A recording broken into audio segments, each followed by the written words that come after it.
नमस्कार विद्यार्थी मित्रांनो, राज्यसेवा परीक्षेचे रिलेटेड जी 5 नंबरची जी आपली टेस्ट झाली होती बघा, त्यातील इतिहास या विषयाचे जे प्रश्न आहेत त्याची उत्तरं आणि त्याच्या संदर्भात घेतलेला जो उहापोह आहे बघा, तो आज आपण बघणार आहे. तर क्वेश्चन नंबर 1 जो आहे बघा, पहिलाच प्रश्न जे आहे ते इतिहासाने सुरुवात होती बघा. ब्रिटिशांनी भारतात लागू केलेले जे भूमिकर प्रणाली आहेत बघा, ब्रिटिश सत्तेची स्थापना आणि त्यांच्या रिलेटेड ज्या जमीन सुधारणा आहेत, जमीन भूमिकर प्रणाली ज्याला म्हणतो आपण, तर कोणती विधान किंवा विधाने जे आहेत ते योग्य आहेत असं विचारले बघा. स्थायी जमीन व्यवस्था किंवा ज्याला आपण कायमधारा परमनंट सेटलमेंट ज्याला म्हणतो आपण, तर त्या अंतर्गत जमीनदारांना वारसा हक्क देण्यात आला आणि भूमिकर जो आहे तो कायमस्वरूपी निश्चित केला. ऑब्विसली बघा, कायमस्वरूपी निश्चित असायचा. याच्याच माध्यमातून जे आहे तुम्हाला माहिती आहे की बऱ्याच वेळा जे आहे ते जमीनदार जे आहेत ते सुद्धा नाराज होते, कारण त्यांना कलेक्शन जे आहे लँड रेव्हेन्यूचं ते तेवढ्या प्रमाणात होत नव्हतं आणि मग ते पण जे आहे ते शेतकऱ्यांवर जबरदस्ती करत होते आणि अशा सगळी सिस्टीम जे आहे ते तुम्हाला मोडकळीस आलेले नंतर त्याच्या विरुद्ध झालेले उठाव, ह्या जमीन सुधारणा ज्या आहेत बघा, त्यांची ते एक सुद्धा कारण होतं की ज्यामुळे जे आहे ते बरेचसे शेतकरी बंड जे आहेत ते झालेले आहेत बघा. कायमदाराचं वैशिष्ट्य आहे की जमीनदारांना वारसा हक्क आहे का, तर ऑब्व्हियसली आहे. भूमिकर कायमस्वरूपी परमनंटली फिक्स्ड केलेला होता बघा, बरोबर, त्यामुळे त्याला कायमधारा म्हणतात. रयतवारी पद्धती अंतर्गत सरकार थेट शेतकऱ्यांकडनं, रयतवारी जे बघा बॉम्बे मद्रास सारख्या रिजन जे आहे बघा, महाराष्ट्र आपला या रयतवारीच्याच अंडर यायचं की जिथं जमीनदार किंवा मिडलमॅन नसायचं बघा, मध्यस्थ, आणि डायरेक्ट शेतकऱ्यांकडनं जे आहे ते शासन जे आहे ते कर गोळा करायचं, कर वसूल करत होतं. इकडं मिडलमॅन आहे बघा, जमीनदार असेल मध्ये सरकारवरती आणि मग खाली तुम्हाला दिसून की शेतकरी. तसं इथं नाही आहे की डायरेक्ट शेतकरी टू सरकार असा कर वसुली सगळ्या गोष्टी चालायच्या बघा. महालवारी पद्धत बॉम्बे मद्रास, आत्ताच सांगितलं बघा, महालवारी पद्धत बॉम्बे मद्रास आहे का, नाही. रयतवारी पद्धत बॉम्बे मद्रास आहे. महालवारी पद्धत कुठे, आग्रा पंजाब वगैरे रिजनमध्ये ही महालवारी पद्धत आहे बघा. म्हणजे तिसरं स्टेटमेंट रॉंग होऊन जातं. योग्य विधानं विचारल्यात अ आणि ब, बरोबर. पहिलीच 2 विधानं जे आहेत ते तुम्हाला बरोबर दिसून येतात बघा. महालवारी पद्धत बॉम्बे आणि मद्रास प्रांतात लागू केली होती का, तर नाही.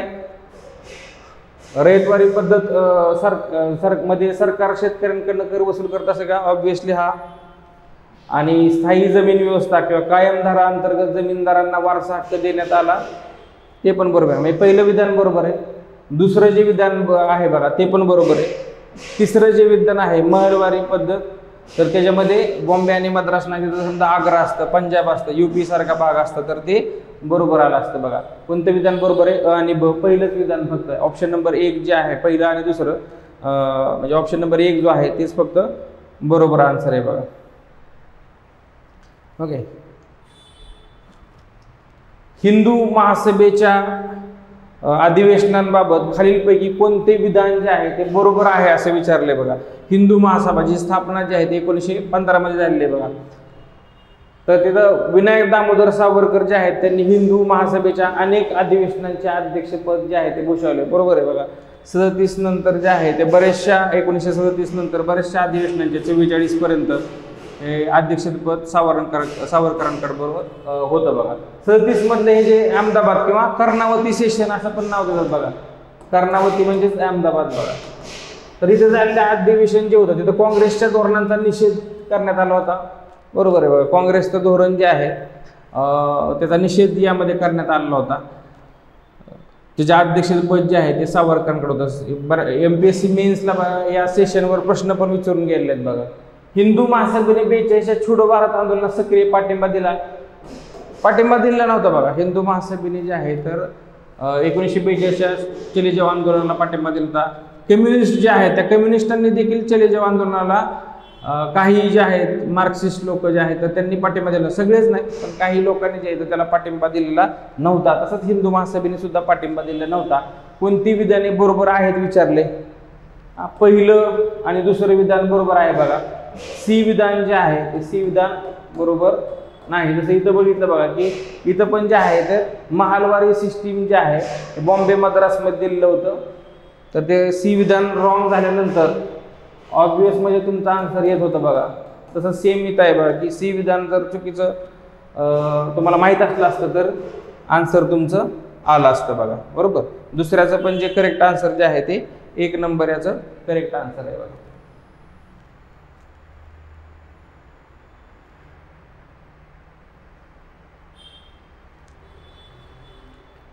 तिसरं जे विधान आहे बघा, एन्शियंट मधला वैदिक काळातील नद्या, वैदिक काळातल्या नद्या किंवा नद्या आणि वैदिक काळातील त्याची नावे जी आहेत त्याच्यावर बऱ्याच वेळा प्रश्न विचारलेत बघा MPSCने पण. तर ती नावे आणि त्यांची आधुनिक नावं जे आहेत तर त्या नावांची जुळणी करा असं दिलेलं आहे बघा, जोड्या लावा बेसिकली, बरोबर. ओके, वितस्ता नदी आणि झेलम नदी, म्हणजे झेलम नदीचं जे वैदिक नाव आहे ते वितस्ता होतं का तुम्हाला सांगायचे. चिनाब नदीचं आस्किनी होतं का, किंवा पारुष्णी होतं, किंवा शुतुद्री होतं, असं काय नाव होतं ते तुम्हाला सांगायचं. रावी नदीचं नाव काय, सतलज नदीचं नाव काय. तर मी तुम्हाला तिथे शिकवताना पण बऱ्याच वेळा क्लासमध्ये सांगितलंय बघा, एक तर बघा ते सिमिलर नाव आहेत, अशी सेम अक्षरापासून सुरू होणार, नाहीतर त्याच्या आसपासचे अक्षर आहेत बघा.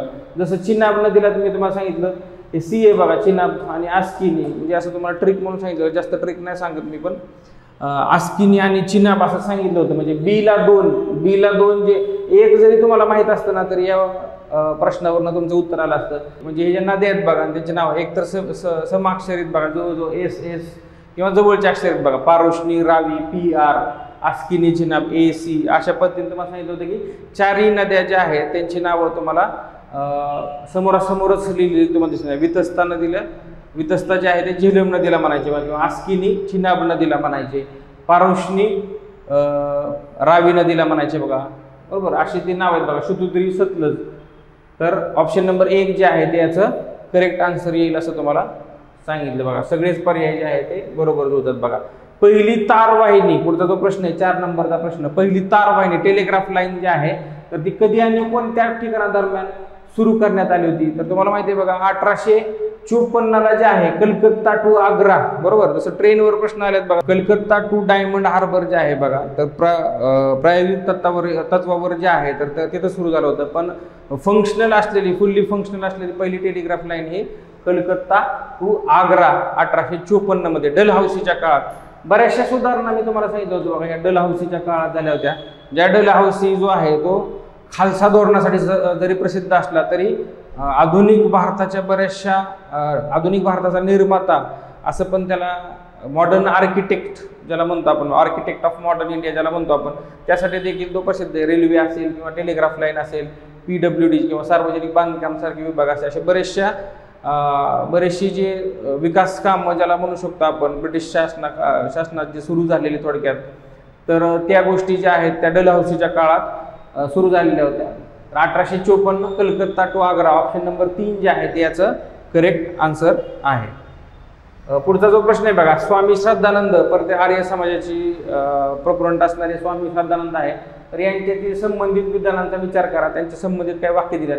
शुद्धी चळवळ, बरोबर, शुद्धी चळवळ जे आहे तर त्याच्यामधील त्यांच्या भूमिकेमुळे 1926 मध्ये एका कट्टरपंथी मुस्लिम कट्टरपंथी व्यक्तीने जे आहे तर त्यांची हत्या केली असं दिले बघा. त्यांची हत्या झाली होती बघा 1926 मध्ये, बरोबर. शुद्धी चळवळच्या आर्य समाजाच्या कामामुळे ही हत्या झालेली होती बघा, बरोबर आहे बघा statement. The light of India नावाचं वृत्तपत्र त्यांनी संपादित केलं होतं. असं काही वृत्तपत्र श्रद्धानंदांच्या नावा नाही बघा. अर्जुन नावाचं वृत्तपत्र आहे बघा, बरोबर. अर्जुन नावाचं वृत्तपत्र जे आहे ते श्रद्धानंदांच्या रिलेटेड आहे बघा. द लाईट ऑफ इंडिया वगैरे असं काय वृत्तपत्र श्रद्धानंदांच्या रिलेटेड नाहीये बघा.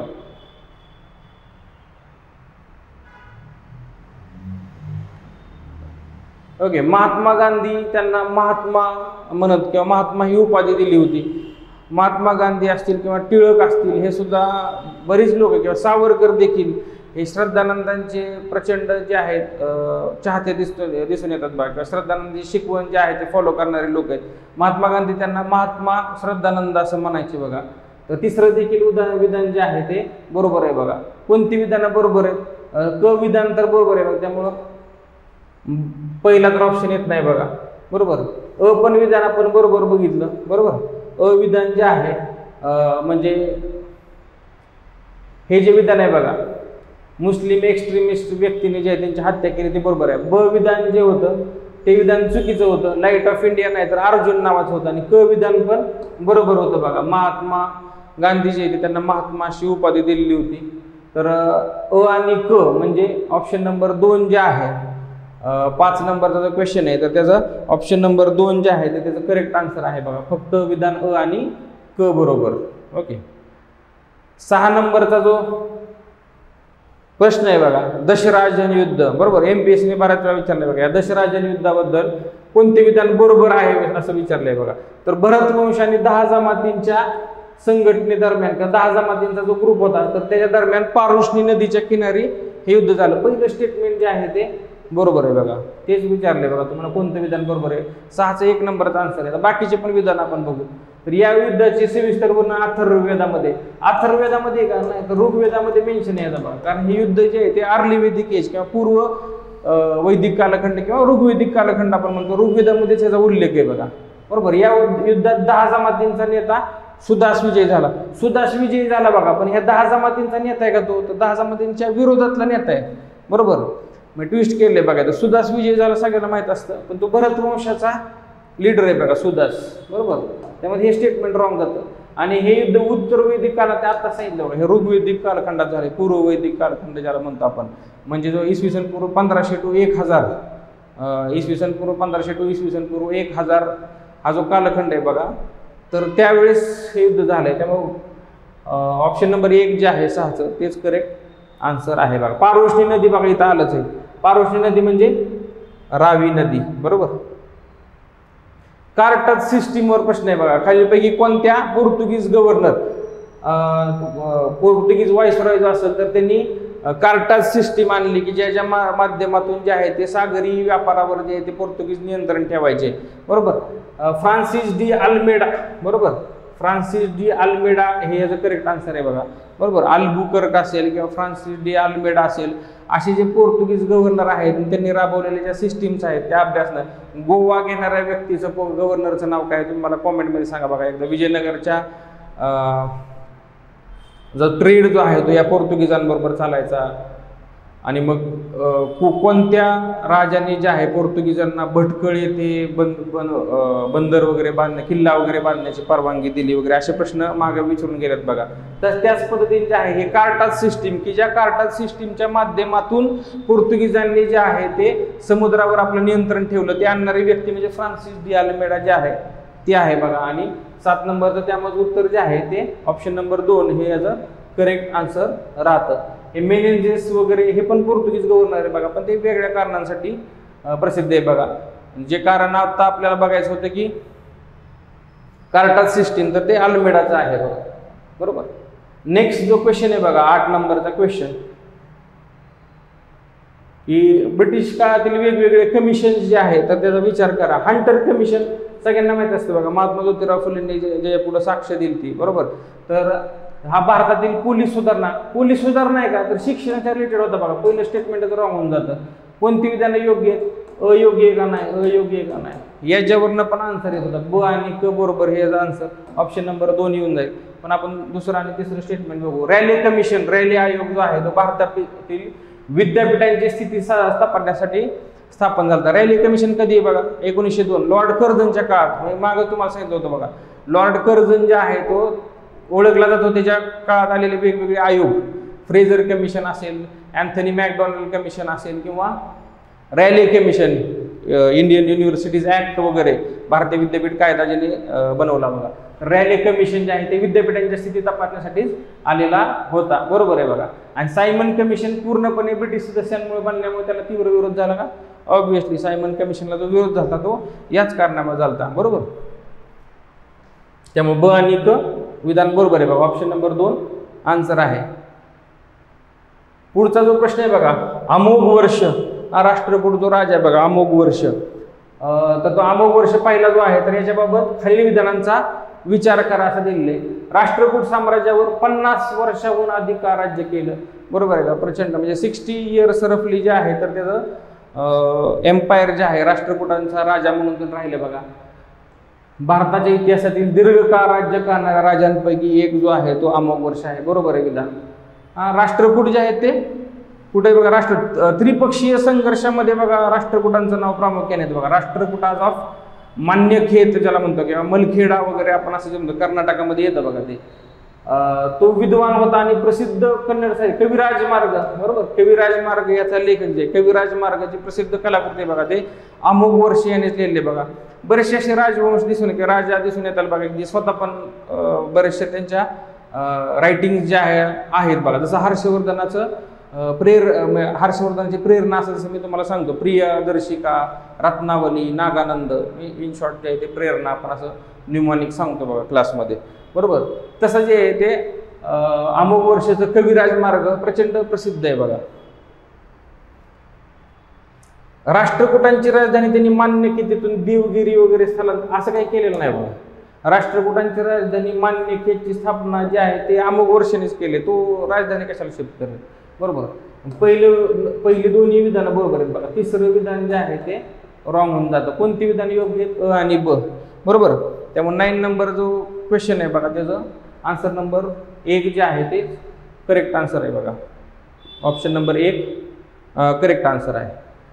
पुढचा जो प्रश्न आहे बघा, विधवा पुनर्विवाह, सगळ्यात जो ज्वलन किंवा 10 प्रश्न असायचा बघा. महिलांची स्थिती जी खालावलेली होती, तर त्यातला विधवा पुनर्विवाहाचा जो प्रश्न आहे, तर त्यात कोणत्या कोणत्या लोकांनी जे आहे प्रारंभिक प्रयत्न केले आणि त्याबाबत स्टेटमेंट्स दिलीत बघा. पहिलं स्टेटमेंट आहे विष्णुशास्त्री पंडितांच्या रिलेटेड, की हे पश्चिम भारतातील विधवा पुनर्विवाह संघटनेचे अग्रणी, बरोबर. विष्णुशास्त्री पंडित महाराष्ट्रातील एक समाजसुधारक आहेत बघा, पश्चिम भारतातच येतो आपण, बरोबर.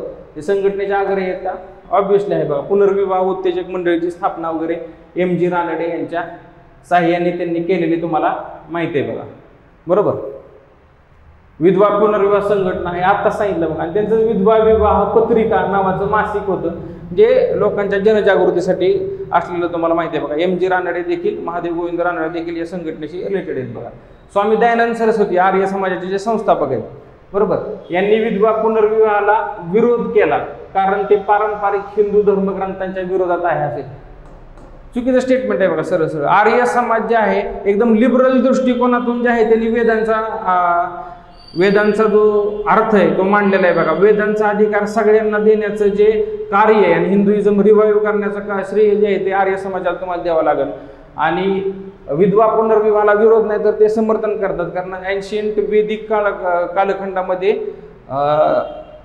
विधवा विवाहाला समर्थन आहे अशा पद्धतीने जे आहे तर गोष्टी होत्या. आणि हे दयानंदांनी जे ते पटवून दिलं. त्यामुळे दयानंद सरस्वती जे आहेत त्यांनी विधवा विवाहाला किंवा पुनर्विवाहाला जे आहे ते विरोध केलेला दिसत नाही, बरोबर. दयानंदांचं जे विचार आहेत बघा ते समाज सुधारणाच्या बाबतीत अत्यंत पुरोगामी दिसून येतात. सगळ्यांना वेदांचा जो अधिकार देण्याचं कार्य दयानंद सरस्वतींनी केलं होतं. त्यामुळे C स्टेटमेंट फक्त रॉंग होऊन जातं बघा. कोणती विधान योग्य आहेत? परत एकदा अ आणि ब, म्हणजे ऑप्शन नंबर 1 जे आहे ते याचं करेक्ट आन्सर येऊन जातं बघा. 10 नंबरचा जो क्वेश्चन आहे त्याचं जे करेक्ट आन्सर आहे ते ऑप्शन नंबर 1 जे आहे ते त्याचं करेक्ट आन्सर आहे. 11 नंबर जो क्वेश्चन आहे बघा, घटना दिलेल्या आहेत आणि क्रोनॉलॉजिकली त्या घटनांचं तुम्हाला मांडायच्यात बघा. काँग्रेस मंत्र्यांचे राजीनामे. काँग्रेस मंत्र्यांनी राजीनामे जे बघा, लॉर्ड लिनलिथगो, बरोबर आहे ना, जो गव्हर्नर जनरल होता बघा, त्याने दुसरं महायुद्ध सुरू झाल्यानंतर जे आहे म्हणजे हिटलरने जे आहे युरोपमध्ये युद्ध सुरू झाल्यानंतर ऑस्ट्रियावरती वगैरे अटॅक केल्यानंतर जे तुम्हाला दिसतं युद्ध जेव्हा सुरू झालं तेव्हा तुम्हाला दिसतं की भारताच्या इथले जे मंत्रिमंडळातले लोक आहेत बघा, त्यांना विश्वासात न घेता भारताचा जो गव्हर्नर जनरल आहे लिनलिथगो याने जाहीर करून टाकले की भारत जो आहे तो युद्धात ब्रिटिशांच्या बाजूने लढेल म्हणून. आणि याला विरोध म्हणून जे आहे तर ते काँग्रेस मंत्र्यांनी राजीनामे दिले, बरोबर. दुसरं महायुद्ध 1939ला सुरू झालं बघा, म्हणजे 1939ची घटना आहे, बरोबर. अंतरिम सरकार किंवा इंटरिम कॅबिनेट ज्याला म्हणतो आपण, हे 1946ची घटना आहे बघा. क्रिप्स मिशन 1942ला आलं होतं बघा. व्यक्तिगत सत्याग्रह 40-41च्या वेळची घटना आहे बघा. आणि वेवेल प्लॅन 45ची घटना आहे. म्हणजे हे तुम्हाला माहित असेल बघा, काँग्रेसचे मंत्रिमंडळ जे आहेत ते राजीनामा देतात आणि मग भारताचं सहकार्यासाठी जे आहे ते ऑगस्ट ऑफर येते बघा. ऑगस्ट ऑफर नंतर व्यक्तिगत सत्याग्रह सुरू होतात. त्यानंतर जास्त प्रेशर वाढतं, कारण जपान जे ते दुसऱ्या महायुद्धात उतरल्यामुळे जे आहे भारताचं कॉपरेशन महत्त्वाचं ठरतं म्हणून स्टॅफर्ड क्रिप्स यांना पाठवलं जातं. ते क्रिप्स मिशन ज्याला म्हणतो आपण, ते पण फेल्युअर झाल्यानंतर तुम्हाला दिसून येतं की छोडो भारत आंदोलन तुम्हाला दिसतं. आणि मग अशा पद्धतीने नंतर पुढे C राजगोपालाचारी फॉर्म्युला आहे, देसाई लियाकत पॅक्ट आहे, नंतर वेवेल योजना आहे, अशा त्या गोष्टी आहेत बघा. म्हणजे क्रोनॉलॉजिकली जर तुम्ही मांडलं तर A जे आहे ते सर्वात पहिले येईल बघा. 40 म्हणजे B नंतर येईल. म्हणजे ऑब्व्हियसली हे दोन्ही ऑप्शन निघून जातात बघा. 3 नंबर जे आहे ते बघा क्रिप्स मिशन जे आहे ABC, सी तर 45 मध्ये, ई जे आहे ते 42 मध्ये. म्हणजे परत एकदा ऑप्शन नंबर 1 ABECD बरोबर, अंतरिम सरकार सगळ्यात लास्ट असेल तर ABECD हे करेक्ट आन्सर आहे, करेक्ट ऑप्शन आहे. म्हणजे 11चा जो ऑप्शन नंबर 1 जो आहे ते त्याचं करेक्ट आन्सर आहे. पुढचा जो प्रश्न आहे बघा question number 12, servants of India society या संदर्भात खालील विधानांचा जो आहे तो विचार करा. तर सर्वंट्स ऑफ इंडिया सोसायटी याची स्थापना जी आहे ते गोपाळकृष्ण गोखलेंनी केलेले तुम्हाला माहिती आहे बघा. आणि ही संस्था समाजकार्यासाठी निस्वार्थपणे सेवा देणारे राष्ट्र निर्माते किंवा व्हॉलंटियर्स ज्याला म्हणतो आपण, तर ते निर्माण करण्यासाठी ही काम करायची. ऑब्व्हियसली बरोबर आहे. गोखलेंचं सर्वात मोठं योगदान जे आहे बघा तर ते सर्वंट्स ऑफ इंडिया सोसायटीच्या माध्यमातून तुम्हाला लक्षात येतं. इंडियन सोशॉलॉजिस्ट नावाचे मासिक प्रकाशित, इंडियन सोशॉलॉजिस्ट वगैरे नावाचं काय मासिक जे आहे ते सर्वंट्स ऑफ इंडिया सोसायटी नाही, तर इंडियन सोशॉलॉजिस्ट नावाचं किंवा सोशॉलॉजिस्ट नावाचं एक वृत्तपत्र आहे बघा प्रसिद्ध. ते वृत्तपत्र कोणाचं आहे ते तुम्ही मला एकदा कमेंट बॉक्समध्ये सांगा बरं. सोशॉलॉजिस्ट नावाचं एक वृत्तपत्र आहे बघा. इंडियन सोशॉलॉजिस्ट वगैरे नावाचं असं सर्वंट्स ऑफ इंडिया सोसायटीचं काही वृत्तपत्र वगैरे नाही आहे बघा. ही संस्था अराजकीय होती का? ऑब्व्हियसली अराजकीय होती. शैक्षणिक किंवा सामाजिक सुधारांवर लक्ष केंद्रित करणे अशा ज्या गोष्टी आहेत त्या सर्वंट्स ऑफ इंडिया सोसायटीच्या माध्यमातून करायचे. गोखले म्हणजे जे आहेत तुम्हाला माहिती आहे बघा गांधीजींचे राजकीय गुरु ज्यांना म्हणतो, किंवा विधान सभा असतील किंवा म्हणजे संसदीय जी लोकशाही प्रणाली असेल त्याचा सगळ्यात भारी ज्या फ्लोअरचा वापर जो करणारी व्यक्ती म्हणजे गोखले. ज्या गोखलेंनी प्राथमिक शिक्षण जे आहे ते मोफत सक्तीचं असावं असं जर पहिल्यांदा जर कोणी पार्लमेंटमध्ये जर डिमांड केली असेल तर ती गोखलेंनी केली होती बघा. त्याच गोखलेंच्या रिलेटेड संस्था आहे. पहिलं विधान बरोबर आहे, तिसरं पण विधान बरोबर आहे, अ आणि सी बरोबर आहे बघा. सोशॉलॉजिस्ट नावाचं वगैरे काय मासिक त्यांचं सर्वंट्स ऑफ इंडिया सोसायटीचं नाही आहे. ओके, कोणते विधान बरोबर आहे तर ए आणि सी म्हणजे ऑप्शन नंबर 2 जे आहे बघा तर ते याचं करेक्ट आन्सर आहे. ए आणि सी विधान जे आहे ते बरोबर आहे, दुसरं विधान बरोबर नाही आहे बघा, चुकीचं विधान. 13 नंबरचा जो क्वेश्चन आहे बघा 1909च्या 1909च्या जे आहे त्या इंडिया काउन्सिल्स कायदा जो आहे आणि लॉर्ड मोर्ले मिंटो रिफॉर्म्स ज्याला आपण म्हणतो तर त्यांच्या भूमिकेबद्दल विधान दिलेत काय, त्या विधानांचा विचार करायचा आहे. तर लॉर्ड मोर्ले यांनी व्हाईसरॉयच्या कार्यकारिणी मंडळ म्हणजे एक्झिक्युटिव्ह काउन्सिल जे आहे तर त्याच्यावर पहिल्या भारतीयाची नियुक्ती केली आणि भारतीयांना उच्च प्रशासनात सहभागी होण्याची संधी. बरोबर आहे, तुम्हाला माहिती आहे 1909चा कायदाचं एक वैशिष्ट्य आहे की सत्येंद्र प्रसाद सिन्हा जे आहे ते पहिले अशी व्यक्ती ठरले जे व्हाईसरॉयच्या एक्झिक्युटिव्ह काउन्सिलवर म्हणजे लेजिस्लेटिव्ह काउन्सिलवर आधी लोक गेलेली होती किंवा सेक्रेटरी ऑफ स्टेट यांचं जे काउन्सिल आहे बघा तिथं पण आहे, पण व्हाईसरॉयचं जे एक्झिक्युटिव्ह काउन्सिल म्हणजे एक प्रकारे मंत्रिमंडळ म्हणू शकतो तिथं जाणारी पहिली व्यक्ती कोण असेल तर ते सत्येंद्र प्रसाद सिन्हा होते. तर ते लॉर्ड मोर्ले यांच्या थ्रू गेलेलं होतं बघा. तर ते स्टेटमेंट बरोबर आहे बघा. पहिलं की पहिली व्यक्ती जी आहे भारतीय त्यांना प्रशासनात सहभागी करण्याची संधी दिली. भारतासाठी लोकशाही स्वशासन योग्य आहे असे त्यांना वाटत होते आणि त्यांनी तात्काळ जबाबदार शासन सरकारच्या स्थापनेची मागणी केली होती. म्हणजे हे स्टेटमेंटच किती मुळात ऑब्जेक्ट म्हणजे त्यांनी एका भारतीयाला जे आहे भारतीय व्यक्तीला मंत्रिमंडळात असोसिएटेड केलं म्हणजे लगेचच भारताला स्वशासन वगैरे दिलं असं कुठला गव्हर्नर जनरल असेल किंवा सेक्रेटरी ऑफ स्टेट असं मिळेल असं तुम्हाला वाटतंय का? भारतासाठी डायरेक्ट रिस्पॉन्सिबल गव्हर्नमेंट देईल वगैरे अशा काही गोष्टी तात्काळ लगेच ते पण हळूहळू देणे वगैरे असं उद्दिष्ट असं ते म्हणलेले बरोबर. ते नंतरच्या काळात मॉन्टेग्यूचं त्यांचं विधान आहे नंतरच्या काळात. ते मोर्ले तर असं काय म्हणले नाहीत बरोबर. मोर्ले अशा काही पद्धतीनं त्यांची काय मत दिसत नाही. एक फक्त त्यांनी ते एका भारतीयाला एक्झिक्युटिव्ह काउन्सिलवर नक्की घेतले पण भारताला स्वशासन देणं किंवा स्वराज्य देणं वगैरे असले काही त्यांची मागणी वगैरे नव्हती. मोर्ले यांच्या सुधारणा ज्या आहे म्हणजे 1909च्या सुधारणा या मध्यम मार्गी लोक किंवा मवाळ लोक जे आहेत त्यांना शांत करण्यासाठी प्रयत्न होते का? बरोबर होत्या की ज्यामध्ये जहाल राष्ट्रवाद्यांना डावलण्यात आले. हे त्यासाठी जाणलं होतं बघा. मग 1907ची जेव्हा सुरतची फूट झाली बघा आणि 1900 तिथं आतोनात नुकसान झालं आणि त्यात वरतून आलेल्या ज्या आहेत 1909च्या ज्या सुधारणा ठरल्या की ज्याच्यामध्ये काय झालं की मवाळ लोक पॅसिफाय झाले आणि जहाल लोक जे आहेत त्यांना म्हणजे बरेचसे टिळक तर तेव्हा जेलमध्ये आहेत. अरविंद घोष जे आहेत यांच्यावर अलीपूर कॉन्स्पिरसीमधून तुम्हाला दिसून येतं की खटला भरलेला आहे बघा. आणि मग टिळकांची जी मेथड आहे बघा, कॅरेट अँड स्टिक पॉलिसी ज्याला म्हणतो आपण, याच्या माध्यमातून या जहाल लोकांना डावण्यात द्यायचं, मवा लोक जे आहेत त्यांना पॅसिफाय करण्यात द्यायचं, मोर्ले याचा पुरेपूर वापर करायचा बघा. म्हणजे तिसरं पण स्टेटमेंट जे आहे ते बरोबर आहे. परत एकदा कोणतं विधान बरोबर विचारले, ए बरोबर आहे आणि सी बरोबर आहे बघा. म्हणजे ऑप्शन नंबर 3 जे आहे म्हणजे 13 नंबरचा जो क्वेश्चन आहे बघा, ऑप्शन नंबर 3 जे आहे ते याचं करेक्ट आन्सर आहे बघा. क्वेश्चन नंबर 14 जो आहे बघा, रमाबाई रानडे बरोबर, MG रानडे यांच्या वाईफ ज्या आहेत बघा, पत्नी ज्या आहेत रमाबाई रानडे, आणि प्रचंड मोठ्या समाजसुधारक की ज्यांनी महिलांच्या उत्थानासाठी जे आहे, शैक्षणिक उत्थान असेल किंवा सामाजिक उत्थान असेल, यासाठी प्रचंड कार्य केले. या रमाबाई रानडे यांच्याविषयी काही विधान दिले तर त्याचा विचार करा.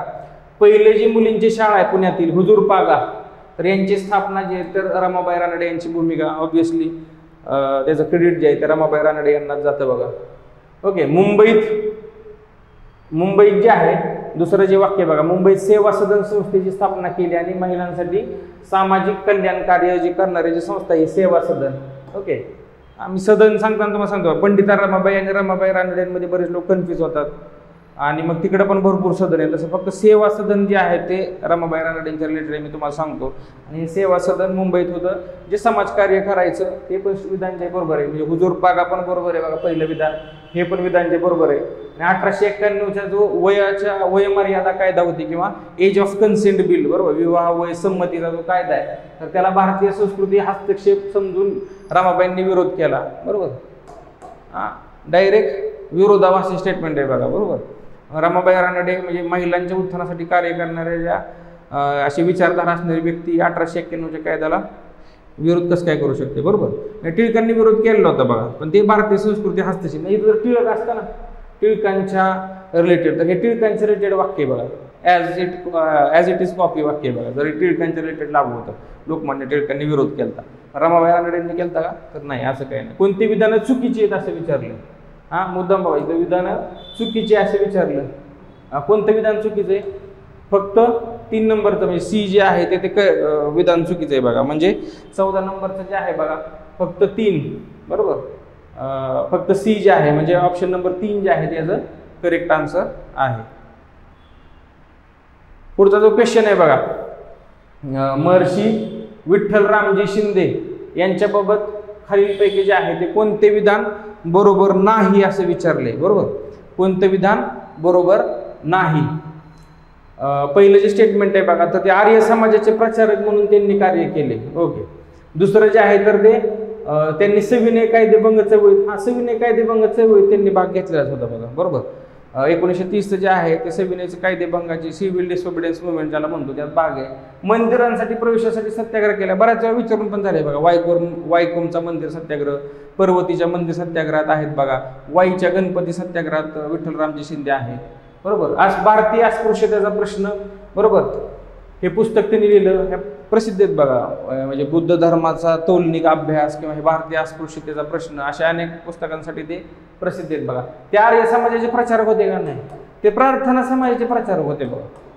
प्रार्थना समाजाच्या रिलेटेड असणारी व्यक्ती आहेत विठ्ठलरामजी शिंदे. नंतर ते प्रार्थना समाजातून पण बाहेर पडतात, पण आर्य समाजाशी काही त्यांचा कधी जास्त संबंध वगैरे आलेला नाही, प्रचारक म्हणून तर नाहीच. ओके. प्रार्थना समाजाचे ते प्रचारक होते. पहिलं स्टेटमेंट बरोबर नाही विचारले, म्हणजे पहिलं स्टेटमेंट जे आहे ऑप्शन नंबर 1 जे आहे तेच त्याचं आन्सर आहे बघा. पहिलं स्टेटमेंट बरोबर नाही आहे. हे होते बघा सगळे हिस्ट्री या विषयाचे प्रश्न. ओके. सो आजच्या या लेक्चरमध्ये कट चला. सो नमस्कार विद्यार्थी मित्रांनो, आज आपल्याला टेस्ट क्रमांक 5 मधले जे जॉग्राफी आणि एन्व्हायरमेंटचे क्वेश्चन आहेत त्यांचं एक्सप्लेनेशन बघायचं आहे. सो क्वेश्चन नंबर 16 बघा. या ठिकाणी तुम्हाला 3 विधानं दिले होते महाराष्ट्राच्या हवामानाच्या संबंधातले, आणि त्याच्यामध्ये तुम्हाला काय करायचं होतं तर खाली चुकीचं किंवा बिनचूक आणि चूक अशी विधानं कुठली आहेत ते तुम्हाला या ठिकाणी पडताळून बघायचे होते.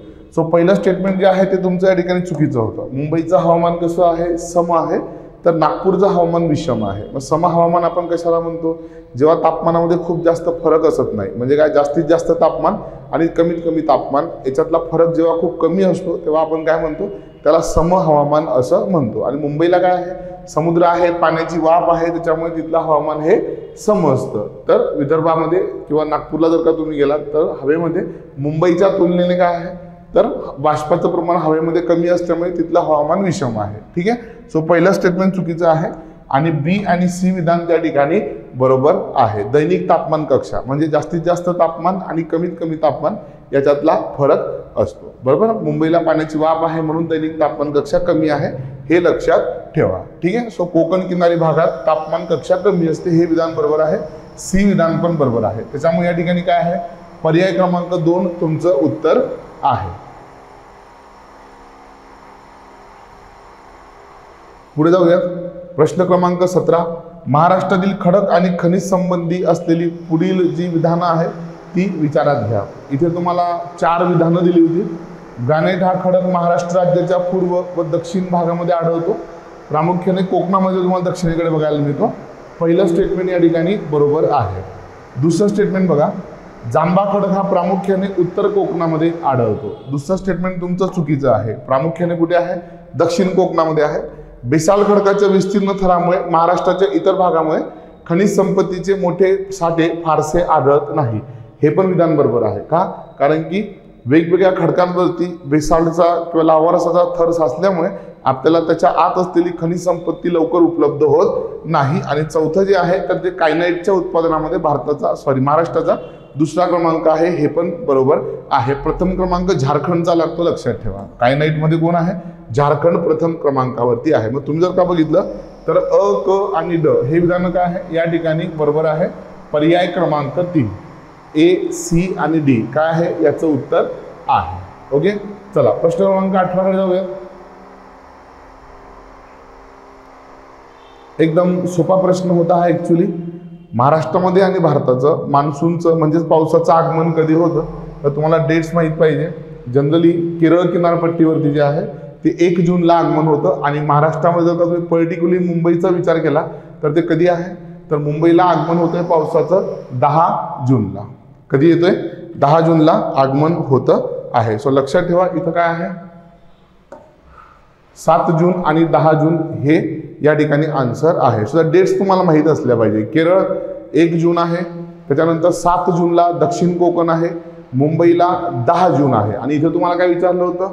दक्षिण कोकण आणि मुंबई विचारलं होतं. सो दक्षिण कोकणात 7 जून आहे, महाराष्ट्रामध्ये 10 जून त्या ठिकाणी पर्जन्याला सुरुवात होते. आणि केरळ जर का विचारलं तर 1 जून आहे. राहील लक्षात. चला पुढे बघूया. क्वेश्चन नंबर 19 मध्ये काय दिलंय? अक्षवृत्त आणि रेखावृत्तांवरचा काय आहे हा प्रश्न आहे. आता तुम्हाला सगळ्यांना माहित आहे की पृथ्वीवर ज्या उभ्या रेषा असतात त्या उभ्या रेषांना आपण काय म्हणतो? रेखावृत्त असं म्हणतो. आणि आडव्या रेषांना आपण जनरली काय म्हणतो? अक्षवृत्त असं म्हणतो. 2 अक्षवृत्तांमध्ये पृष्ठभागाचे अंतर 111 किलोमीटर असते. अगदी बरोबर आहे. 2 अक्षवृत्तांमधलं अंतर पूर्ण ध्रुवापर्यंत किती आहे? 111 किलोमीटर आहे. पूर्व गोलार्धामध्ये एकूण 179 रेखावृत्ते आहे. दुसरं विधान सुद्धा या ठिकाणी बरोबर आहे. आता खूप साऱ्या विद्यार्थ्यांचं इथं कन्फ्युजन पण झालं असेल की सर 180 आहेत असं नाही. पुस्तकामध्ये जर का तुम्ही बघितलं शालेय पुस्तकामध्ये स्पष्टपणे म्हटलेलं आहे की एकूण रेखावृत्तांची संख्या किती आहे? 179 आहे. त्याच्यानंतर जर का तुम्ही पुढे गेलात तर कर्कवृत्त व मकरवृत्तावरती 2 रेखावृत्तांमधील अंतर किती आहे? 111 दिले. आणि आंतरिक आणि अंटार्क्टिका वृत्तावरती किती दिले? 111 आणि 54 त्या ठिकाणी दिलेलं आहे. पण ते ऍक्च्युली किती असतं? इथे आहे 102 आणि इथे आहे तुमचं 44 किलोमीटर. राहील लक्षामध्ये. त्यामुळे तुमचं सी आणि डी विधान काय आहे? या ठिकाणी चुकीचं आहे. आणि इथे तुम्हाला तेच विचारलं होतं चुकीचे विधाने ओळखा. म्हणून काय आहे? पर्याय क्रमांक 19 जो आहे त्याचं उत्तर या ठिकाणी पहिलं आहे. पुढे जाऊया. प्रश्न क्रमांक 20 कडे. एकदम सिंपल क्वेश्चन होता. जोड्या लावा. एका बाजूला मूळ खडक दिलेला आहे आणि दुसऱ्या बाजूला काय दिला होता? रूपांतरित खडक त्या ठिकाणी दिलेला आहे. ओके. तुम्हाला सगळ्यांना रॉक सायकल माहित असेल. एका खडकाचं दुसऱ्या खडकामध्ये आणि दुसऱ्या खडकाचं काय होतं? पुन्हा तिसऱ्या खडकामध्ये रूपांतर त्या ठिकाणी होत असतं. ठीक आहे. मग या ठिकाणी जर का तुम्ही बघितलं तर ग्रॅनाइट काय आहे? नीस. बेसाल्टचा रूपांतरित कुठला आहे? अँफिबोलाइट. त्याच्यानंतर वाळूचा खडक क्वार्टझाइट आणि पंकाश्म किंवा ज्याला आपण शेल असं म्हणतो इंग्लिशमध्ये त्याचा रूपांतरित खडक आहे स्लेट. राहील लक्षामध्ये. तुम्ही जर का बघितलं तर 2, 1, 3, 4 उत्तर कुठे आहे? पर्याय क्रमांक 4 त्या ठिकाणी दिलेला आहे. पुढे जाऊयात. प्रश्न क्रमांक 21 बघा. भूमध्य सागरी प्रदेशासंबंधी असलेली पुढील विधाने विचारात घ्या. ठीक आहे. भूमध्य समुद्र आणि त्याच्या सभोवतालचं जे हवामान आहे त्याला आपण काय म्हणतो? त्याला आपण म्हणतो भूमध्य सागरी प्रदेश. आता हा प्रदेश कुठे आहे? तर 30 ते 40 अक्षांशांच्या दरम्यान दोन्ही गोलार्धांमध्ये तुम्हाला बघायला मिळतो. सो या ठिकाणी काय आहे? पहिलं स्टेटमेंट बरोबर आहे. त्याच्यानंतर दुसरं, कोरडे उन्हाळे व हिवाळी पाऊस हे या प्रदेशाचे वैशिष्ट्य आहे. अगदी बरोबर आहे. या भूमध्य समुद्र असलेल्या हवामानामध्ये किंवा प्रदेशांमध्ये पर्जन्य हा उन्हाळ्यात न पडता कधी पडतो? हिवाळ्यामध्ये पडतो. आता इथे एक रिलेटिव्ह फॅक्ट लक्षात ठेवायची आहे की भारतातला जो पाऊस आहे तो कधी पडतो? उन्हाळा ऋतूमध्ये पडतो. सो विधान अ आणि विधान ब असे दोन्ही विधान काय आहे या ठिकाणी योग्य आहे. त्याच्यामुळे पर्याय क्रमांक प्रश्न क्रमांकाचं 21 काय आहे? उत्तर आहे पर्याय क्रमांक 3. ओके, चला पुढे जाऊयात आपण प्रश्न क्रमांक 22 कडे. उत्तर गोलार्धात विषुववृत्ताकडे येणारे वारे पृथ्वीच्या परिवलनामुळे. आता लक्षात घ्या, हा प्रश्न कोरियालिस बलाचा आहे किंवा कोरियालिस परिणामाचा आहे. ध्रुवांकडनं जेव्हा तुम्ही कुठे येतात? विषुववृत्ताकडे येतात, तेव्हा वारे कुठे वळतात? उत्तर गोलार्धामध्ये उजवीकडे वळतात आणि दक्षिण गोलार्धात जे असाल तर तुम्ही वारे डावीकडे वळतायत. म्हणजे कुठली दिशा झाली? पश्चिम दिशा झाली. इथं तेच विचारलंय तुम्हाला. उत्तर गोलार्धात विषुववृत्ताकडे येणारे वारे पृथ्वीच्या परिवलनामुळे कुठे वळतात? पश्चिमेकडे वळतात. सो याचं उत्तर किती आहे? पर्याय क्रमांक 3 याचं उत्तर आहे. राहील लक्षात? ठीक आहे. पुढे जाऊयात क्वेश्चन नंबर 23 कडे. इथे तुम्हाला जनरली काय दिले? 4 स्टेटमेंट दिलेले आहेत आणि जे वेगवेगळे चक्रीवादळ किंवा ज्यांना आपण इंग्लिशमध्ये सायक्लोन म्हणतोय त्या संबंधी हे विधान आहे. बघा लक्षात घ्या, पॅसिफिक महासागराच्या पश्चिम भागामध्ये म्हणजे जनरली आशिया खंडाच्या पूर्वेकडे जपान आहे, फिलिपिन्स आहे किंवा पूर्व चीन आहे, तैवान आहे, तिथे जे सायक्लोन्स येतात त्यांना आपण काय म्हणतो? टायफून असं म्हणतो. आणि टायफूनचा येण्याचा काळ कुठला आहे? जून ते ऑक्टोबरच्या दरम्यान येतात. कधी येतात? जून ते ऑक्टोबरच्या दरम्यान. सोबतच अमेरिकेला म्हणजे उत्तर अमेरिकेची पूर्व आणि पश्चिम किनारपट्टी जी आहे, पूर्वेकडे कॅरेबियन समुद्र आहे, पश्चिमेकडे कॅलिफोर्निया आहे, तिथे जे चक्रीवादळ येतात त्यांना आपण काय म्हणतो? हरिकेन्स असं म्हणतो. आलं लक्षामध्ये? हे झाले तुमचे पहिले 3 विधानं. आणि चौथं विधान जे होतं की समशीतोष्ण कटिबंधीय आवर्त. अशी आवर्त जे समशीतोष्ण कटिबंधात तयार होत आहे ते खूप जास्त विध्वंसक नसतात. या ठिकाणी हे 4ही विधानं काय होते? बरोबर होते. आणि इथं काय विचारलं तुम्हाला? बिनचूक विधाने निवडा. सो काय होतं? वरील सर्व विधाने ही बिनचूक आहे. राहील लक्षामध्ये? सो 23चं उत्तर आहे चौथं. ओके, पुढे जाऊया. प्रश्न क्रमांक 24 बघा. पुढील विधानांचा विचार करा. इथे तुम्हाला 3 विधानं दिली होते की महासागरांची सरासरी क्षारता किती असते? 35 असते. बरोबर का नाही? आणि ते आपण कशी दाखवतो? दर हजारी दाखवतो, पर्सेंटेज मध्ये दाखवत नाही. सो दर हजारी किती आहे? 35 आहे. मृत समुद्राची किती आहे? तर जवळजवळ 332 दर हजारी एवढी त्याची हे आहे, क्षारता आहे. सो ए आणि बी दोन्ही स्टेटमेंट काय होते? बरोबर होते. सी स्टेटमेंट बघा. महासागरांमध्ये सर्वाधिक आयन हे सोडियमचे असतात. सो सगळ्यात जास्त आयन हे सोडियमचे नसतात, ते कोणाचे असतात? ते असतात क्लोराईडचे. कोणाचे असतात? ते असतात तुमचे क्लोराईडचे. त्याच्यामुळे या ठिकाणी अ आणि ब विधान बरोबर आहे. फक्त काय आहे? तुमचं क विधान जे आहे ते चुकीचं आहे. आणि इथे तुम्हाला हेच विचारलं होतं काय? तर अयोग्य विधान ओळखा. त्याच्यामुळे प्रश्न क्रमांक 24 जो आहे त्याचं काय आहे? या ठिकाणी पर्याय क्रमांक 1 उत्तर आहे. चला पुढे जाऊया प्रश्न क्रमांक 25 कडे. इथे पुन्हा तुम्हाला काय दिली होती? 4 विधानं दिली होती आणि या ठिकाणी विचारलेलं होतं की चुकीचे विधान निवडा. काय विचारलं होतं? चुकीचं विधान. सो भारतामध्ये सर्वाधिक नैसर्गिक रबर केरळ राज्यामध्ये होते का? हो, 100% बरोबर आहे. भारत हा जगातील अग्रगण्य नैसर्गिक रबर उत्पादक आहे का? सेकंड स्टेटमेंट पण त्या ठिकाणी बरोबर आहे. आणि इथे 3रं स्टेटमेंट होतं की नागालँड हे एक प्रमुख राज्य आहे. तर नागालँड नाहीये, ते मिझोरम आहे. ठीक आहे. आणि त्याच्यानंतर त्यामुळे 3रं स्टेटमेंट चुकीचं होऊन जातं. आणि भारतामध्ये रबर बोर्डची स्थापना कधी झाली? तर 1947 मध्ये झाली. राहील लक्षामध्ये? ह्युमन जॉग्राफीवरचा हा प्रश्न आहे. पहिले 2 स्टेटमेंट चुकीचे आहे, बरोबर आहे. 3रं स्टेटमेंट तुमचं या ठिकाणी चुकीचं होतं. पुढे जाऊयात. प्रश्न क्रमांक 26 बघा. दिल्ली मुंबई औद्योगिक कॉरिडॉर पुढीलपैकी कोणत्या राज्यांतून जात नाही? ठीक आहे. एक महत्वाचा इंडस्ट्रियल कॉरिडॉर आहे हा प्रामुख्याने 6 राज्यांमधून जातो आहे. उत्तर प्रदेशमधून जातो का? जातो. हरियाणातनं जातो का? जातो. राजस्थान, मध्य प्रदेशातनं पण जातो. फक्त पंजाबमधनं जात नाही. मग इथं कोण राहिले? इथे आहे महाराष्ट्र आणि गुजरात. सो उत्तर प्रदेश, हरियाणा, राजस्थान, मध्य प्रदेश, महाराष्ट्र आणि गुजरात अशा 6 राज्यांमधनं तो जातोय. पंजाबमधनं तो जात नाही. म्हणून उत्तर काय आहे? पर्याय क्रमांक 3 याचं उत्तर आहे. प्रश्न क्रमांक 26 उत्तर क्रमांक 3 आहे. ओके. प्रश्न क्रमांक 27 मध्ये काय दिले? तुम्हाला 3 स्टेटमेंट दिले. हा क्वेश्चन थोडा ट्रिकी होता या ठिकाणी. पृथ्वीवर उपलब्ध जे पाणी आहे त्याच्यातलं फार थोडं काय आहे? सजीवांना वापरण्यासाठी उपलब्ध आहे. किती? 0.003%. हे विधान या ठिकाणी बरोबर आहे. पुढचं बघा, पृथ्वीच्या पृष्ठभागावरील एकूण उपलब्ध जे गोड पाणी आहे त्याच्यातलं बहुतांश पाणी हे हिमनद्या आणि तलावांमध्ये आहे. हे पण विधान बरोबर आहे. आणि तिसरं काय आहे? नद्यांपेक्षा जास्त पाणी कुठे आहे? तर वातावरणामध्ये आहे. आणि हे पण विधान या ठिकाणी बरोबर आहे. तिसरं विधान तुम्हाला थोडं काय करू शकतं? कन्फ्यूज त्या ठिकाणी करू शकतं. म्हणजे जर का तुम्ही गोड पाण्याचा विचार केला तर सगळ्यात जास्त पाणी कुठे आहे? हिमनद्यांमध्ये आहे. त्याच्यानंतर पाणी जे सरफेस हे आहे, ज्याला आपण सरफेस स्नो म्हणतो किंवा भूपृष्ठावरचा बर्फ आहे, त्या भूपृष्ठावरच्या बर्फामध्ये याच्यात परमाफ्रॉस्टचा पण समावेश होतो. त्याच्यानंतर तलावांचा क्रमांक लागतो. त्याच्यानंतर मृदेतलं जे पाणी आहे त्याचा क्रमांक लागतो. त्याच्यानंतर कोण आहे? वातावरण आहे. वातावरणानंतर कोण आहे? तर नद्या आहे. आणि नद्यांपेक्षा कमी पाणी कोणामध्ये आहे?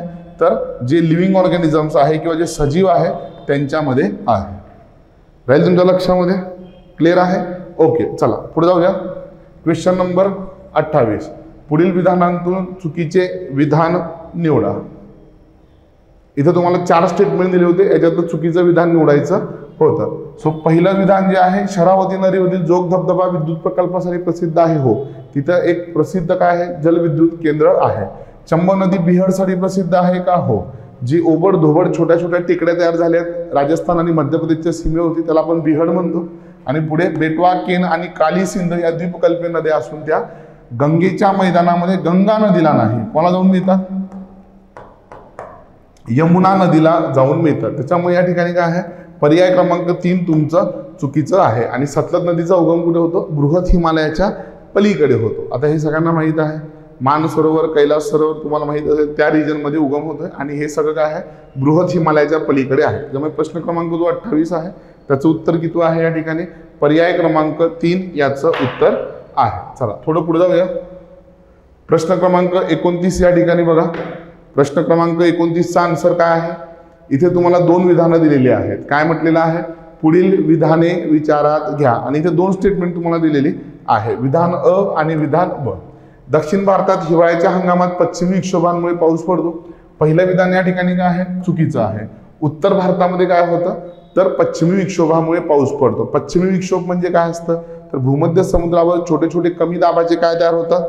पट्टे तयार होतात. आणि पश्चिमी वाऱ्यांच्या सोबत हे कमी दाबाचे क्षेत्र काय होतात? भारताकडे ढकलले जातात. आणि त्याच्यामुळे काय होतं? तर पाऊस पडतो. पुढचं दिलंय की जून महिन्यात ब्रह्मपुत्रा नदीच्या खोऱ्यात पावसाची नोंद होते. तर बिहार आणि उत्तर प्रदेशच्या शेतकऱ्यांना उन्हाळ्याच्या कडाक्यामध्ये काम करावे लागते. बी विधान काय आहे? बरोबर आहे. का बरोबर आहे? कारण की यूपी आणि बिहारमध्ये पर्जन्याचं आगमन हे कधी होतं? जून महिन्याच्या शेवटी किंवा जुलैच्या सुरुवातीला होतं. पण ईशान्य भारतामध्ये मात्र काय होतं? पर्जन्याचं आगमन हे 1 जूनलाच बरोबर त्या ठिकाणी होतं. राहील तुमच्या लक्षामध्ये. 29चं पर्याय क्रमांक 2 उत्तर आहे. 30 बघा. SP चॅटर्जी यांनी द्वीपकल्पीय पठाराचे 8 भाग केले आहे. ठीक आहे, बरोबर. ते जे 8 भाग केलेले आहे त्याच्यातला कुठला भाग नाहीये किंवा कोणाचा समावेश होत नाही? तर भारतीय बेटांचा त्या ठिकाणी समावेश होत नाही. मग उत्तर मध्य उच्चभूमी, दक्षिण मध्य उच्चभूमी, पश्चिम घाट, पूर्व घाट, उत्तर दख्खन, दक्षिण दख्खन, त्याच्यानंतर कोण आहे? मेघालय पठार आणि पूर्वीय पठार, असे एकूण ते 8 भाग आहेत. त्याच्यामध्ये भारतीय बेटांचा समावेश होत नाही. आपण जे भारताचे प्राकृतिक विभाग करतो त्याच्यामध्ये काय होतं? तर त्या भारतीय बेटांचा समावेश होतो. राहील तुमच्या लक्षामध्ये. चला पुढे जाऊया. प्रश्न क्रमांक 31. काय आहे प्रश्न क्रमांक 31? जर का तुम्ही व्यवस्थित बघितलं तर तुमच्या इथे लक्षात येईल. 11वी 12वीचे जे एन्व्हायरमेंटचे बुक्स आहेत त्याच्यातनं घेतलेला हा प्रश्न आहे. वर्ल्ड वाईल्ड लाईफ फंड जे आहे त्याची स्थापना 1961 मध्ये झाली. आणि स्वित्झर्लंडमध्ये काय आहे? त्याचं मुख्यालय आहे. जायंट पांडा जो आहे तो काय आहे? त्याचा लोगो आहे. आणि WWFच्या वन्यजीव व्यापाराशी संबंधित शाखेला आपण ट्रॅफिक असं म्हणतो. Trade record analysis of flora and फोना इन कॉमर्स. ठीक आहे. आंतरराष्ट्रीय बाजारामध्ये प्राण्यांचे अंग किंवा वनस्पतींचे जे अंग आहे त्याच्याशी रिलेटेड जे काही व्यापार होतात त्याला प्रतिबंध त्या ठिकाणी केला जातो. सो बिनचूक विधानं कुठली आहे? पर्याय क्रमांक 4 अ, ब आणि क सगळे विधानं काय होते त्या ठिकाणी बरोबर होते. चला पुढे जाऊया.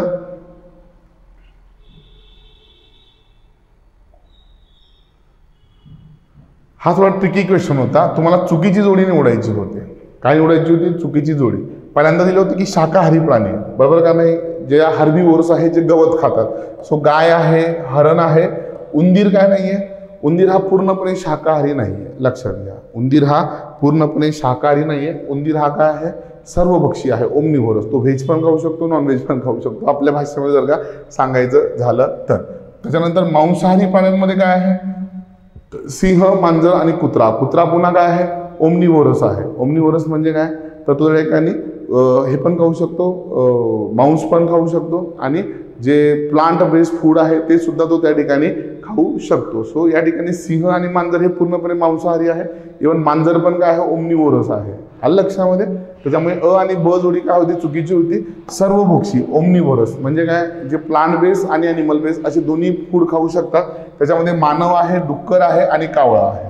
सो फक्त आणि फक्त या ठिकाणी सी पेअर बरोबर आहे. त्याच्यामुळे याचं उत्तर काय आहे?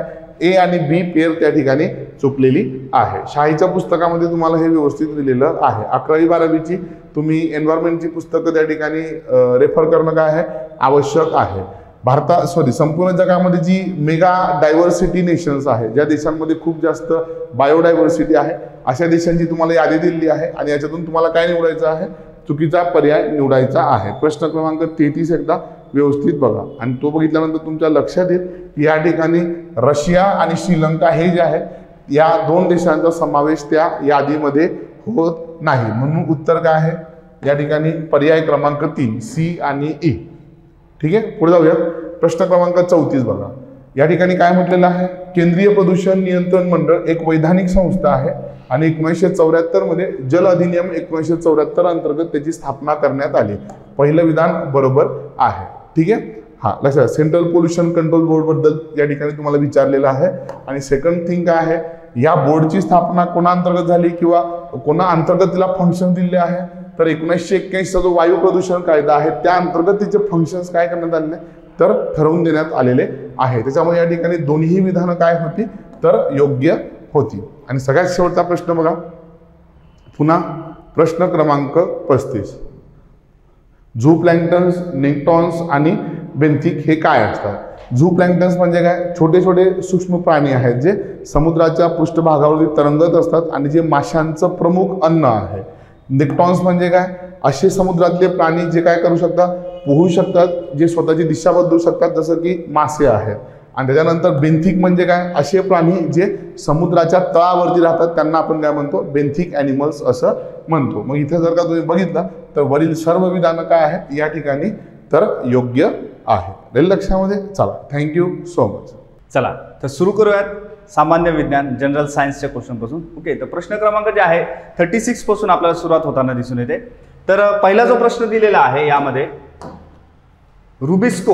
ओके. आता हे रुबिस्को जे आहे बघा, तर हे बेसिकली फोटोसिंथेसिस ज्याला आपण प्रकाश संश्लेषण असं म्हणतो या प्रक्रियेमध्ये महत्त्वाचा घटक आहे बघा. ठीक आहे. जे सनलाईट आहे त्या ऊर्जेला ते केमिकल याच्यामध्ये जे आहे कन्वर्ट करण्यासाठी याचा वापर होत असतो. ठीक आहे. तर स्टेटमेंट दिलेले आहेत बघा की रुबिस्को हे पृथ्वीवरील सर्वात मुबलक विकर आहे, म्हणजे अबंडंट आहे बघा. काय आहे? मोस्ट अबंडंट मटेरियल आहे. ठीक आहे. तर स्टेटमेंट कसं आहे? ट्रू आहे. सेकंड दिलेलं आहे C4 वनस्पतीमध्ये 4 कार्बन रेणू निर्मित स्थिर संयुगे म्हणजे ऑक्झॅलो ॲसिटेट आहे. ही सुद्धा ट्रू आहे बघा. आता C4 वनस्पती बेसिकली काय असतात? जे एक्स्ट्रीम कंडिशन्समध्ये जे आहेत ते सर्वाइव्ह करतात. जसं डेझर्ट एरियाज असेल, वाळवंट असेल, त्याचबरोबर मका आहे, त्याचबरोबर शुगर केन आहे. ओके. तर अशा ठिकाणी जे आहे बघा C4 प्रक्रिया ही घडून येते बघा. ठीक आहे. तर C4 जी आहे ती C3च्या पहिले येते आणि आपल्याला माहिती आहे तर C3 याला काय म्हणतो आपण? केल्विन सायकल असं म्हणत असतो. ठीक आहे. त्यानंतर तुम्हाला C4चं नाव सुद्धा जे आहे ते लक्षात ठेवायचं आहे. C4चं नाव आहे हॅच-स्लॅग पाथवे. हे नाव विसरायचं नाही. ठीक आहे. Hash-slag pathway. ठीक आहे. तर सेकंड स्टेटमेंट पण इथे जे आहे करेक्ट असणार. सी दिलेलं आहे की क्रॅन्स शरीरशास्त्र हे सर्व एक बीजपत्र्यांचे वैशिष्ट्य आहे. तर कॅन शरीरशास्त्र जे आहे बघा बेसिकली C4च्या स्टडीसाठी केलं जातं. ओके, आणि C4 मध्ये जे आहे बघा वनस्पतीमध्ये बंडल शीत पेशी ज्या असतात तर या प्रोटेक्ट करतात. काय करतात? या प्रोटेक्ट करण्याचं काम करतात. ओके, तर बेसिकली जे व्हॅस्क्युलर आहे, जे संवहनीय आहे बघा, तर यांना प्रोटेक्ट करण्याचं काम इथे केलं जातं. ठीक आहे, तर थर्ड जे स्टेटमेंट आहे ते चुकीचं आहे. ओके, सर्व एकबीजपत्री नाही तर C4शी रिलेटेड आहे. चौथं दिलेलं आहे की बंडल शीत पेशींमध्ये C4 वनस्पतीमध्ये क्लोरोप्लास्ट नसतात. तर क्लोरोप्लास्ट जे आहे महत्वाचं आहे, त्यामुळे जे आहे फोटोसिंथेसिस जे आहे ते घडून येत असतं. ठीक आहे, बेसिक कॉन्सेप्ट जर तुम्हाला माहिती असेल की बंडल शीत सेल्स का असतात, त्यावरून तुम्हाला जे आहे डी स्टेटमेंट इथे फॉल्स करता येणार आहे. ठीक आहे, तर ऑप्शन बघत काय काय दिलेले आहेत आपल्याला. तर आन्सर ऑप्शन मध्ये जर आपण गेलो तर ऑप्शन नंबर 3 जे आहे बघा A आणि B. ठीक आहे, अ आणि ब जे आहे ते आपल्याला दिलेलं आहे. ठीक आहे, तर काय असणार आहे? पर्याय नंबर 3. त्यानंतर पुढच्या प्रश्नाकडे जाऊया. पुढचा प्रश्न आहे प्रश्न क्रमांक 37. वनस्पती संप्रेरक जे आहे यांच्याबद्दल आपलं विधान विचारलेले आहे. ऍब्सिसिक आम्ल सुप्तावस्था बंद होण्यासाठी, ज्याला आपण डॉर्मन्सी म्हणून ओळखतो, ओके, त्यासाठी जे आहे काम केलं जातं बघा. ओके, तर पहिलं स्टेटमेंट कसं आहे? ट्रू आहे. त्यानंतर पुढे दिलेलं आहे की सायटोकिनिन्स पेशी जे आहे पेशी विभाजनास प्रोत्साहन देतात, हे सुद्धा बरोबर आहे. त्यानंतर जिब्रायलिन बीजांकुरण रोखतात, तर बीजांकुरण रोखत नाही बघा, उलट बीजांकुरण जे आहे जर्मिनेशन त्याला प्रोमोट करण्याचं काम ते करतात. ठीक आहे, प्रोमोशनचं ते काम करत असतात. सी कसं आहे? फॉल्स असणार आहे. चौथं दिलेलं आहे इथिलीन हा एक वायू संप्रेरक आहे. काय? बेसिकली गॅसियस हार्मोन त्याला म्हटलं जातं. ठीक आहे, स्प्रेइंगच्या वेळेस तुम्ही बघितलं असं बघा, वायू संदर्भात जे आहे त्याला स्प्रे केलं जातं. ठीक आहे, तर A, B आणि D हे आपले पर्याय असणार आहे. पर्याय नंबर आहे A. ओके, फक्त अ, ब आणि D. ठीक आहे, A, B आणि D जे आहे ते आपलं उत्तर इथे आहे. ठीक आहे, C इथे नसणार आहे. आता एक ऑप्शन जर तुम्हाला इथे माहिती असेल तर तुम्ही जे आहे इझिली एलिमिनेट करू शकता बघा, 3, 2 आणि 4. ओके, त्यानंतर पुढचा प्रश्न बघूया. प्रश्न क्रमांक आहे 38. इझी क्वेश्चन आहे बघा, बेसिकली लॉजिक वरती विचारलेला आहे. ओके, तर 38 मध्ये असं विचारलेलं आहे की श्वसनाचं जे आकारमान आहे, ओके, यापैकी कोणते विधाने खरी आहे? पहिलं आहे श्वसन आयतन, म्हणजेच काय म्हणतो आपण याला? Tidal volume. आता टायडल व्हॉल्यूम म्हणजे काय? जेवढं टोटल जे आहे, ओके, जी ब्रेथ आपण घेतो बघा, जे श्वास आपण घेतो त्याच्यामध्ये इनहेल आणि त्याचबरोबर एक्झेल, याला टोटली काय म्हटलं जातं? तर टायडल व्हॉल्यूम असं म्हटलं जातं. ठीक आहे, तर टायडल व्हॉल्यूमचं जे प्रमाण आहे व्यायामादरम्यान वाढते. आता ऑक्सिजनची रिक्वायरमेंट जास्त होते जेव्हा आपण एक्सरसाइज करतो, ऑक्सिजनचे प्रमाण जे आहे त्याची रिक्वायरमेंट आपल्याला जास्त असते, त्यामुळे याचं प्रमाण जे आहे व्यायामादरम्यान वाढतच असते बघा. ठीक आहे, दुसरं दिलेलं आहे की अवशिष्ट आयतन जे आहे जोराने बाहेर सोडता येते. ठीक आहे, म्हणजेच काय? Residual volume can be exhale forcefully. आता आरव्ही म्हणजे काय किंवा रेसिडेन्शियल व्हॉल्यूम म्हणजे काय? जे लंग्समध्ये, ओके, आपले जे फुफ्फुसे आहेत यामध्ये एक विशिष्ट प्रकारची जी हवा आहे तर ती त्या ठिकाणी जी आहे ती स्थिर असते किंवा स्थित असते. ओके, आता याचं कारण असं असतं, हे व्हॉल्यूम ठेवणं गरजेचं आहे, नाही तर लंग्स काय होणार? पुढे जाऊन कोलॅप्स होण्याची शक्यता आहे. ओके, यासाठी जे आहे रेसिडेन्शियल व्हॉल्यूम काय नेहमी मेंटेन ठेवलं जातं. कुठे? फुफ्फुसांमध्ये. ओके, तर जर फोर्सफुली जर तिथे आपण एक्झेल करायचा प्रयत्न केला तर तिथे डेथ पण होऊ शकते आणि असं केलं जाऊ शकत नाही. ओके, तर बी स्टेटमेंट इथे चुकीचं आहे. पर्याय नंबर 1 याचा बरोबर आहे. ठीक आहे, उत्तर आहे 1, फक्त 1. त्यानंतर पुढच्या प्रश्नाकडे आपण जाऊया. प्रश्न क्रमांक आहे 39. ओके, योग्य पर्याय ओळखा. ठीक आहे, काही विधानं दिली आहेत बघा. ऑक्सिडेशन मध्ये इलेक्ट्रॉन्स वाढ होते, त्याचबरोबर इक्वेशन दिलेलं आहे बघा. ठीक आहे, तर इथे आपल्याला पुढे जे आहे बघा एक आयन दिलेला आहे. ठीक आहे, कॉपरचा, आणि याचे जे क्षपण होते, ठीक आहे, म्हणजे याचं रिडक्शन होते असं इथे दिलेलं आहे. ठीक आहे, आता यासाठी जे आहे बघा बेसिक कन्सेप्ट आपल्याला समजून घेणं महत्त्वाचं आहे. ठीक आहे, बेसिक कन्सेप्टकडे आपण फोकस करूया. तर बेसिक कन्सेप्ट अशी आहे बघा, पहिले आपल्याला बघायचं की ऑक्सिडेशन म्हणजे काय. ठीक आहे, आणि त्याचबरोबर दुसरं बघायचं आहे रिडक्शन म्हणजे काय. ठीक आहे, दोन्ही मधला जो आहे फरक आपल्याला व्यवस्थितपणे क्लॅरिटीने समजून घ्यायचा आहे. तर ऑक्सिडेशन म्हणजे काय? जिथे इलेक्ट्रॉन्स जे आहेत ते गमावले जातात, काय होतात? लॉस होतात, त्याला आपण काय म्हणतो? ऑक्सिडेशन असं म्हणत असतो. त्याचबरोबर रिडक्शन म्हणजे काय? जिथे इलेक्ट्रॉन्स गेन होतात, मिळवले जातात, त्याला आपण काय म्हणतो? रिडक्शन असं म्हणतो. आता या दोन कन्सेप्ट आपल्याला काय झालेल्या आहे? क्लिअर झालेल्या आहेत बघा. ठीक आहे, आता त्यानंतर पुन्हा ज्या प्रश्नाकडे आपण जाऊया. इथे दिलेलं आहे की ऑक्सिडेशन मध्ये जे आहे गेन ऑफ इलेक्ट्रॉन्स होतं. ठीक आहे, गेन ऑफ इलेक्ट्रॉन होतं. आता आपण कन्सेप्ट बघू काय होत असतं? Loss of electron. ठीक आहे, स्टेटमेंट कसं आहे? चुकीचं आहे. ठीक आहे, त्यानंतर पुढे जे आहे रिडक्शनच्या संदर्भात कन्सेप्ट दिलेली आहे. ठीक आहे, तर एक इक्वेशन दिलेलं आहे बघा. आता पूर्ण इक्वेशन जरी नाही बघितलं तुम्ही, फक्त कॉपरच्या संदर्भात जर बघितलं, कारण कॉपरला इथे main centre of the point जे आहे ते इथे ठेवलेलं आहे. तर कॉपरमध्ये बघा इथे कोणत्याही प्रकारचे जे आहे बघा तुम्हाला इथे 2+ जे आहे चिन्ह दिसणार आहे. ओके, तर 2+ म्हणजे बेसिकली काय इथे तर 2 इलेक्ट्रॉन्स जे आहेत तर ते काय केलेले आहेत, गमावले आहेत बघा. काय केलेले आहेत, गमावलेले आहेत. ठीक आहे. आता याच्यामुळे काय झालेलं आहे की पॉझिटिव्ह चार्ज त्याला आलेला आहे. कोणता चार्ज आलेला आहे, पॉझिटिव्ह चार्ज. त्याच्यानंतर रूपांतरण कशामध्ये झालेलं आहे तर Cu मध्ये झालेलं आहे बघा. कशामध्ये झालेलं आहे, Cu मध्ये झालेलं आहे. आता Cu मध्ये जर रूपांतरण होत असेल म्हणजे जे गमावलेले इलेक्ट्रॉन आहे ते पुन्हा काय केलेले आहे, मिळवलेले आहेत बघा. आणि कॉपरचं जे रूपांतर आहे कशामध्ये झालेलं आहे, आता न्यूट्रल मध्ये झालेलं आहे. ठीक आहे, म्हणजे इथे प्रोसेस कोणती झालेली आहे, रिडक्शनची झालेली आहे. ठीक आहे. उत्तर जे आहे पर्याय क्रमांक 2 बी ओनली असणार आहे बघा. ठीक आहे. आवर्तनाच्या बाबतीत कोणते विधान जे आहे ते बरोबर आहे. ठीक आहे, असं इथे विचारलेलं आहे. तर पिरियॉडिक टेबल जे आहे बघा, पिरियॉडिक टेबलमध्ये आपण काही जे आहे नोबल गॅसेस बघतो. ठीक आहे, काही जे आहे आपण ते हॅलोजन्स सुद्धा बघतो. त्यानंतर जे आहे आयनायझेशन, ॲटॉमिक रेडियसच्या कन्सेप्ट आपण बघत असतो. राईट. पहिले स्टेटमेंट दिलेलं आहे की आयनीकरण ऊर्जा गटात वरून खालच्या दिशेने जी आहे ती कमी होत असते. स्टेटमेंट कसं आहे, बरोबर आहे. तर परीक्षेसाठी आपल्याला लक्षात ठेवायचं आहे, जर इथे ऊर्जा जी आहे बघा वरून खालच्या दिशेला ती कमी होणार आणि खालून जे आहे वरच्या दिशेला जेव्हा जात असताना ती काय होणार, वाढत जाणार. ठीक आहे.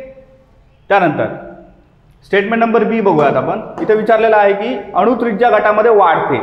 तर ॲटॉमिक रेडियस जनरली काय अक्रॉस दी पिरियॉडिक टेबल कसं होत असतं, कमी होत असणार. ठीक आहे. त्यानंतर फ्लोरीन जे आहे सर्वाधिक विद्युत ऋणात्मकता आहे. ठीक आहे, जनरल स्टेटमेंट आहे बघा, आपल्याला माहिती आहे. राईट. कारण की आयनायझेशन वगैरे जे आहे ते सर्वाधिक इथे बघायला आपल्याला मिळतं. रिॲक्टिव्ह रेट जो आहे तो कसा आहे, जास्त आहे. ठीक आहे. त्यानंतर स्टेटमेंट नंबर डी आपण बघूया. अभिजात वायू जे आहे ज्याला आपण नोबल गॅसेस असं म्हणतो. नोबल का म्हणतो आपण, कारण की ते जनरली जे आहे त्यांचं आयनीकरण होत नाही. ओके, शेअरिंग ऑफ इलेक्ट्रॉन्स जे आहेत त्याच्यामध्ये होत नसतात. ठीक आहे. त्यामुळे ऋण असतील का ते, तर ऋण नसणार. ते काय असणार, 0 असणार, म्हणजे काय असणार, न्यूट्रल असणार. ठीक आहे. तर डी इथे काय आहे, चुकीचं आहे. ठीक आहे. तर आपल्याला जे आहे ए आणि सी हे 2 स्टेटमेंट इथे बरोबर आहे. ओके, ऑप्शन नंबर 4 जे आहे ते आपलं उत्तर असणार आहे. त्यानंतर पुढच्या प्रश्नाकडे जाऊयात. खालीलपैकी योग्य विधान. ओके, तर फिजिक्समध्ये जे आहे ज्या बेसिक कन्सेप्ट आहेत जडत्वाच्या असतील, त्याला आपण जे आहे बघा इथे इनर्शिया असं म्हणत असतो. ठीक आहे. तर या संदर्भात प्रश्न विचारलेला आहे की जडत्व इनर्शिया म्हणजे वस्तूने त्वरणास विरोध करण्याची प्रवृत्ती. ओके, कोणतंही जे जडत्व आहे तर ते वेगामध्ये म्हणजे जे आहे एखादं जे आहे मोशन ज्याला आपण म्हणतो. ठीक आहे, मोशनमध्ये सुद्धा ते असतं. त्याचबरोबर एखादा ऑब्जेक्ट जर स्टेबल असेल, स्थित असेल, तर तिथे सुद्धा जे आहे विराम अवस्थेमध्ये आपल्याला जडत्वाची कन्सेप्ट जी आहे ती बघायला मिळते. राईट. तर आता एक्सेलरेशन आहे तर विरोध का केला जातं, कारण की जडत्व त्या मोशनमध्ये आहे. ठीक आहे. तर आता पहिलं स्टेटमेंट काय असणार आहे इथे, बरोबर असणार आहे. त्यानंतर दुसरा आहे न्यूटनचा दुसरा नियम, बल आणि संवेगातील जो बदल आहे यांच्यातील संबंध जो आहे तो स्थापित करतो. ठीक आहे. त्यानंतर तिसरा आहे घर्षण नेहमी वस्तूच्या गतीच्या विरुद्ध दिशेने कार्य करते. तर असं नाहीये बघा. आता जनरली जर आपण जेव्हा चालत असतो तर खालची जी काही सरफेस आहे, ज्या सरफेसवरती आपण चालत आहोत, तर तिथे जे आहे आपल्याला स्टॅटिक जे आहे बघा, स्टॅटिक फोर्स तो आपल्याला झालेला दिसून येतो. त्यामुळे जे आहे नेहमी ही विरुद्ध दिशेने नसते, तर बऱ्याच वेळेस जे आहे ती पॉझिटिव्ह दिशेने जे आहे, ओके, सपोर्टिंग डायरेक्शनने जे आहे ती सुद्धा आपल्याला बघायला मिळते. सी स्टेटमेंट कसं आहे, चुकीचं आहे. चौथा आहे की स्थिर अवस्थेतील ॲट रेस्ट वस्तूला जडत्व नसते. आता एखादी वस्तू स्थिर एकाच लोकेशनवरती का फिक्स असते, कारण की तिच्यामध्ये इनर्शिया ॲट रेस्ट हा कॉन्सेप्ट त्यावरती काम करत असतो. ठीक आहे. बेसिक सायन्स आहे बघा, स्टेट बोर्ड तुम्ही यासाठी रेफर करू शकता. ठीक आहे. तर ऑप्शन नंबर जे आहे 3 स्टेटमेंट ए आणि बी हे इथे योग्य असणार आहे. ठीक आहे. त्यानंतर पुढच्या प्रश्नाकडे जाऊयात आपण. प्रश्न क्रमांक आहे 42. विचारलेला आहे खालीलपैकी योग्य विधान निवडा. ओके. बहिर्वक्र भिंगांमध्ये नाभीय अंतर धन असते. आता बहिर्वक्र जेव्हा आपण म्हणतो तर शेप कसा असणार आहे, बाहेरील शेप असणार आहे. कसा आहे, बाहेरच्या बाजूने असणार आहे. भिंग कसं असणार आहे, बाहेरील बाजूने असणार आहे बघा.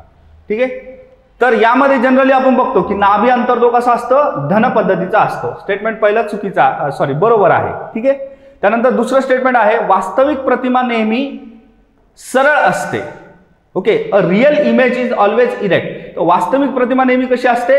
उलट असते बघा. कशी असते? इन्व्हर्टेड असते. ठीक आहे. बी काय आहे? चुकीचं आहे. सी वरती आपण लक्ष देऊयात. काही सपाट आरसे आभासी प्रतिमा तयार करतात. जर प्रतिमा आरशाच्या मागे जर निर्माण होत असेल तर ती कशी असते? आभासी पद्धतीची असते. सी स्टेटमेंट कसं आहे? बरोबर आहे. डी बघूयात आपण. अंतर्वक्र भिंगाची शक्ती ऋण असते. आता हे जे आहे बघा, हे जनरली तुम्हाला विचारलेलं आहे बघा. ओके, काही असं स्पेसिफिक एक्सेप्शन जरी असतील त्याच्यामध्ये, पण तो एक जनरल स्टेटमेंट इथे दिलेला आहे. तर जर कॉन्केव्ह लेन्स असेल, ठीक आहे, लेन्स कशी आहे? कॉन्केव्ह पद्धतीची आहे बघा. त्याच्यामध्ये शक्ती कशी असते? ऋण म्हणजे निगेटिव्ह पद्धतीची असते. ठीक आहे. तर आपल्याला पर्याय जे आहे बघा, 1, त्याचबरोबर स्टेटमेंट नंबर ए, सी आणि डी. ओके, हे ऑप्शन आपल्याला शोधायचं आहे, ए, सी आणि डी. तर पर्याय क्रमांक जो 2 आहे बघा, ठीक आहे, तर ते आपलं उत्तर इथे असणार आहे. त्यानंतर पुढच्या प्रश्नाकडे जाऊयात.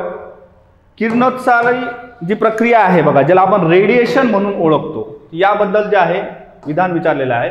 गॅमा किरणांना वस्तुमान आणि भार नसतो म्हणून त्यांच्यामध्ये काय? पेनेट्रेशन पॉवर ही हायेस्ट पद्धतीची असते बघा. ठीक आहे. पहिले स्टेटमेंट कसं आहे? बरोबर आहे. त्यानंतर बीटा कण हे जलद गतीने चालणारे इलेक्ट्रॉन्स आहेत. ओके, तर बीटा पार्टिकल मध्ये बघा, जर बीटा जर हे निगेटिव्ह असेल तर इथे आपल्याला इलेक्ट्रॉन्स बघायला मिळतात. जर बीटा मध्ये जर पॉझिटिव्हिटी असेल तर आपल्याला इथे पॉझिट्रॉन्स बघायला मिळतात. ठीक आहे. तर या 2 गोष्टी तुम्हाला लक्षात ठेवायच्या आहेत. तर बीटा कणामध्ये काय सापडतात? तर इलेक्ट्रॉन्स आढळतात. ठीक आहे. तर दोन्ही स्टेटमेंट कसे आहेत? बरोबर आहे. पर्याय क्रमांक 4 ऑल ऑफ द अबो किंवा वरीलपैकी सर्व हे आपलं उत्तर असणार आहे बघा. ठीक आहे. त्यानंतर पुढच्या प्रश्नाकडे यावं. प्रश्न नंबर आहे 44. इथे विचारलेला आहे की मानवी उत्सर्जन प्रणालीमध्ये कोणते विधान खरी आहे? ॲल्डेस्ट्रॉन नेफ्रॉन मध्ये पोटॅशियम पुनर्शोषण करते. ठीक आहे. तर आपल्याला माहिती की जनरली ॲल्डेस्ट्रॉन नावाचा जो हार्मोन आहे कशावरती काम करतो? तर सोडियम वरती काम तो करत असतो. कशावरती काम करतो? सोडियम वरती काम करतो. पोटॅशियम आहे का? नाही. ठीक आहे. तर एका कीवर्ड मध्ये जे आहे बघा ट्रिक इथे केलं जातं, तर बारकाईने जे आहे आपल्याला इथे लक्ष द्यायचं आहे. ठीक आहे. दुसरं स्टेटमेंट आहे हेनलेचं चक्र पाणी, क्षार व इतर टाकाऊ पदार्थ एकाग्र करण्यात भूमिका बजावते. आता ह्या सर्व गोष्टी कशामध्ये फॉर्म होतात? युरिन मध्ये फॉर्म होतात. तर युरिन जमा करण्यासाठी जे आहे हेनलेचं लूप किंवा हेनलेचे चक्र जे आहे ते महत्वाचे कार्य करत असते. ठीक आहे. तर फक्त आणि फक्त जे आहे बी स्टेटमेंट जे आहे ऑप्शन नंबर 2 जे आहे ते आपलं उत्तर असणार आहे. ठीक आहे. त्यानंतर पुढच्या प्रश्नाकडे जाऊयात. प्रश्न क्रमांक आहे 45. ठीक आहे. इझी क्वेश्चन आहे बघा. स्टेट बोर्डामध्ये या गोष्टी दिलेल्या आहेत. 6वी, 7वी, 8वी, 9वी. ठीक आहे. स्टेट बोर्ड तुम्हाला रेफर करायचे आहे.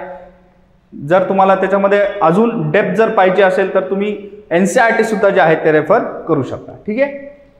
तर पहिलं जे स्टेटमेंट आहे आण्विक घड्याळी DNA मधील उत्परिवर्तन दरांवर आधारित असतात. तर बेसिकली ट्रू आहे बघा. आता हे जे मॉलिक्युलर क्लॉक्स आहेत, मॉलिक्युलर क्लॉक्स काय करतात? DNA चा अभ्यास करतात, जेणेकरून ज्या स्पेसीज आहेत, 2 वेगवेगळ्या स्पेसीज आहेत समजा, कशा आहेत? वेगवेगळ्या, तर यांच्यामध्ये एक सिमिलर लिनिएज आहे का? वंशावळी सापडते का? तर याचा अभ्यास करण्यासाठी, याच्या संशोधनासाठी जे आहे आण्विक घड्याळांचा वापर केला जातो, ज्याला आपण म्हणतो मॉलिक्युलर क्लॉक्स असं म्हणतो, ज्याचा बेस काय आहे? तर DNA आहे बघा. काय बेस आहे? DNA. ठीक आहे. पहिलं स्टेटमेंट कसं आहे? बरोबर आहे. दुसरं दिलेलं आहे डार्विनने वापर आणि गैरवापर सिद्धांत, ज्याला आपण काय म्हणतो? यूज अँड डिसयूज थेअरी, यावरती का केलेला आहे. तर हे चुकीचं आहे बघा. डार्विन यांचा सिद्धांत कोणता आहे? Theory of natural selection. कोणता सिद्धांत आहे? Theory of natural selection. त्याचबरोबर थेअरी ऑफ एव्होल्युशन, हे सर्व काय डार्विनचे सिद्धांत आहेत. मग हा जो सिद्धांत आहे यूज अँड डिसयूज थेअरी, हा कोणाचा असणार आहे? तर लॅमार्क यांचा आहे बघा. ठीक आहे. तर हे आपल्याला जोड्या लावामध्ये जर विचारलं की हा सिद्धांत कोणाचा आहे, तर लॅमार्क हे नाव लक्षात ठेवायचं आहे. ठीक आहे. उत्तर काय असणार आहे? ए जे आहे 1. फक्त पहिलं जे विधान आहे ते बरोबर आहे. त्यानंतर पुढच्या प्रश्नाकडे जाऊया. प्रश्न क्रमांक आहे 46. खालीलपैकी कोणते विधाने सत्य आहे? पहिले दिलेलं आहे स्पंज मध्ये पेशीय पातळीचे संघटन असते. ठीक आहे. स्पंज जे आहे बघा आपल्याला माहिती बेसिकली जे आहे स्पंजेस, तर याच्यामध्ये सेल्युलर लेवल जे आहे ती बघायला मिळते. याच्यामध्ये बेसिकली आपल्याला पॉरिफेरा जे आहे बघा, पॉरिफेरा हा जो गट आहे, ठीक आहे, याचा संदर्भ आपल्याला बघायला मिळतो. आणि पॉलिफेरामध्ये काय असतात तर स्पंज असतात. बेसिक आहे बघा क्लासिफिकेशन, सुरुवातीचा काळ आहे बघा, म्हणून काय पेशी पातळी आपल्याला बघायला मिळते. यानंतर उती पातळी आहे, टिश्यू लेवल आहे, त्यानंतर अवयव पातळी आहे, ऑर्गन ग्रेड जे आहे ते आपल्याला बघायला मिळतं. ठीक आहे, तर हे सर्व जे क्रोनॉलॉजी आहे ती तुम्हाला लक्षात ठेवायची आहे. ठीक आहे, त्यानंतर दुसरं दिलेलं आहे नेमाटोड्समध्ये स्युडोकोइलम जे आहे ते असतात. ठीक आहे, तर मेझोडर्मा जे आहे, ठीक आहे, याला जे आहे परफेक्ट लाइनिंग ती नसते, त्यामुळे जे आहे आपल्याला स्युडोकोइलम हे नेमाटोड्समध्ये फॉर्म झालेलं दिसून येतं. ठीक आहे, तर जोड्या लावामध्ये पण हे जे आहे विचारलं जाऊ शकतं बघा. त्यानंतर तिसरं आहे ऑर्थोपॉड्समध्ये सांधेदार उपांग आणि एक्झोस्केलिटन असतात. ठीक आहे, तर अपेंडेजेस ज्याला आपण म्हणतो काय असतात त्यांच्यामध्ये अपेंडेजेस असतात बघा. जसं तुम्ही बघितलं असेल स्पायडर आहे बरोबर, त्यानंतर विंचू आहे बघा, राईट. यांच्यामध्ये काय यांचे पाय जे आहेत बघा, यांची रचना तुम्हाला सारख्या पद्धतीने जाणवेल. ठीक आहे, तर याला काय म्हणतात सायंटिफिक लँग्वेजमध्ये अपेंडेजेस असं म्हणतात. ओके, तर तिन्ही स्टेटमेंट जे आहेत ते बरोबर आहे. उत्तर असणार आहे पर्याय क्रमांक 4 वरील सर्व. त्यानंतर पुढचा प्रश्न आहे सूत्र विभाजन, ज्याला आपण काय म्हणतो मायटोसिस असं म्हणतो. काय म्हणतो मायटोसिस. या प्रक्रियेमध्ये खालीलपैकी कोणते विधान बरोबर आहे.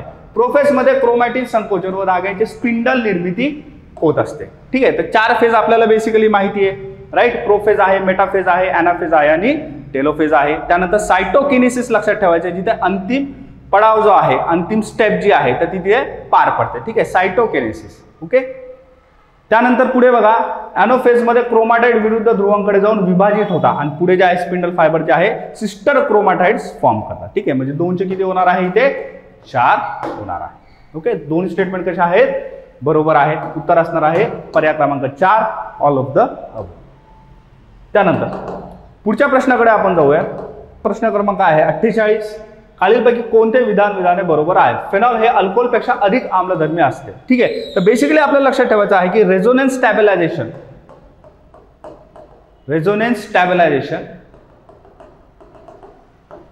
जे आहे आपल्याला फेनॉलमध्ये जे आहे ते बघायला मिळते, जेणेकरून जे आहे अधिक आम्लधर्मी त्याला तिथे गुण जो आहे तो प्राप्त होतो. ठीक आहे, त्यानंतर दुसरं आहे प्राथमिक अल्कोहोलचे ऑक्सिडीकरण करून कार्बोझिलिक आम्ल जे आहे ते तयार करता येतात. ठीक आहे, आता बेसिकली माहिती आहे आपल्याला अल्कोहोलमध्ये जे आहे तो कार्बो जो आहे तो बेस असणारच आहे, त्यामुळे कार्बोझिलिक आम्ल जे आहे ते इथे तयार होण्याची शक्यता पूर्णपणे आहे. ठीक आहे, तर लॉजिकली जे आहे बघा तुम्ही डील करू शकता. जरी तुम्हाला स्टेटमेंट डिफिकल्ट वाटत असेल तरी पण तुम्हाला जे केमिकल नेम जे आहे किंवा केमिकल फॉर्म्युला त्याचा जर बेस जरी तुम्हाला माहिती असेल तर तुम्ही लक्षात ठेवू शकता इथे की कार्बोझिलिक आम्ल इथे तयार होऊ शकते बघा. ठीक आहे, तर पर्याय क्रमांक 3 जे आहे ते उत्तर असणार आहे वरीलपैकी सर्व. पुढचा प्रश्न आहे खालील विधाने विचारात घ्या. आता इथे आहे बघा हृदयाचे स्नायू अनैच्छिक पद्धतीने असतात. ओके, तर स्नायू कसे आहेत अनैच्छिक आहे, इनव्हॉलंटरीली आहे. आता अनैच्छिक असल्यामुळे जे आहे द स्लीप म्हणजे झोपेच्या वेळेस सुद्धा जे आहे हार्टचं जे फंक्शन आहे ते 24 तास जे आहे ते चालू असतं. ठीक आहे, लॉजिक आहे बघा. त्याचबरोबर जे आहे बेसिक तुम्ही बायोलॉजीमध्ये या गोष्टी वाचलेल्याच आहेत. त्यानंतर दुसरं आहे की सांगडा कंकाल स्नायू ऐच्छिक असतात. ओके, तर जे स्केलिटल मसल्स आहेत तर ते ऐच्छिक आहे, नाहीतर हाताची पायाची जी मुवमेंट आहे ती करता आली नसते. ठीक आहे, मग तिथलचे जे मसल्स आहेत ते कसे आहेत ऐच्छिक पद्धतीचे आहेत बघा. त्यानंतर तिसरं आहे मृदू स्नायूंना कोणतेही स्ट्रॅटेशन पट्टे नसतात. ठीक आहे, तर एखादा जो स्नायू आहे बघा ज्याला अशा कोणत्या प्रकारचे जे आहे पट्टे नाहीत म्हणजे प्लेन पद्धतीचा आहे. आता बेसिकली असे जे सॉफ्ट मसल्स असतात ते आपल्या ऑर्गन प्रोटेक्शनसाठी वापरले जातात बघा. ठीक आहे, मग असे जे मसल्स आहेत ते आपल्याला ब्रेन, त्यानंतर किडनी, ओके, त्याचबरोबर स्टमक, त्यानंतर आहे लंग्स. तर याच्या आउटर लेअरवरती आपल्याला असे मसल्स सापडतात जेणेकरून जे आहे शॉक ॲब्झॉर्बिंगचं काम जे आहे ते केलं जातं, त्याचबरोबर प्रोटेक्शनचं जे काम आहे ते केलं जातं बघा इथे. ठीक आहे, तर बेसिकली जे आहे 3 स्टेटमेंट आहेत आणि सर्वच्या सर्व इथे काय आहे बरोबर आहे. उत्तर आहे 4. प्रश्न क्रमांक आहे 49. पुढचा प्रश्न आहे प्रश्न क्रमांक 50. इथे विचारलेला आहे एक उपग्रह R त्रिज्याच्या वर्तुळाकार कक्षेत आहे तर उपग्रहाची संभाव्य ऊर्जा धन आहे. धन असणार की ऋण असणार तर ऋण असणार. का ऋण असणार, कारण की कोणताही सॅटेलाइट जेव्हा जमिनीपासून वर आकाशामध्ये जातो तर त्याच्यावरती जो फोर्स काम करणार आहे तो कोणता असणार आहे गुरुत्वाकर्षणचा असणार आहे, म्हणजेच ग्रॅव्हिटीचा असणार आहे. राईट, ग्रॅव्हिटीचा असल्यामुळे उपग्रह जे आहे कुठे खेचलं जाणार, खाली ते खेचलं जाणार आहे.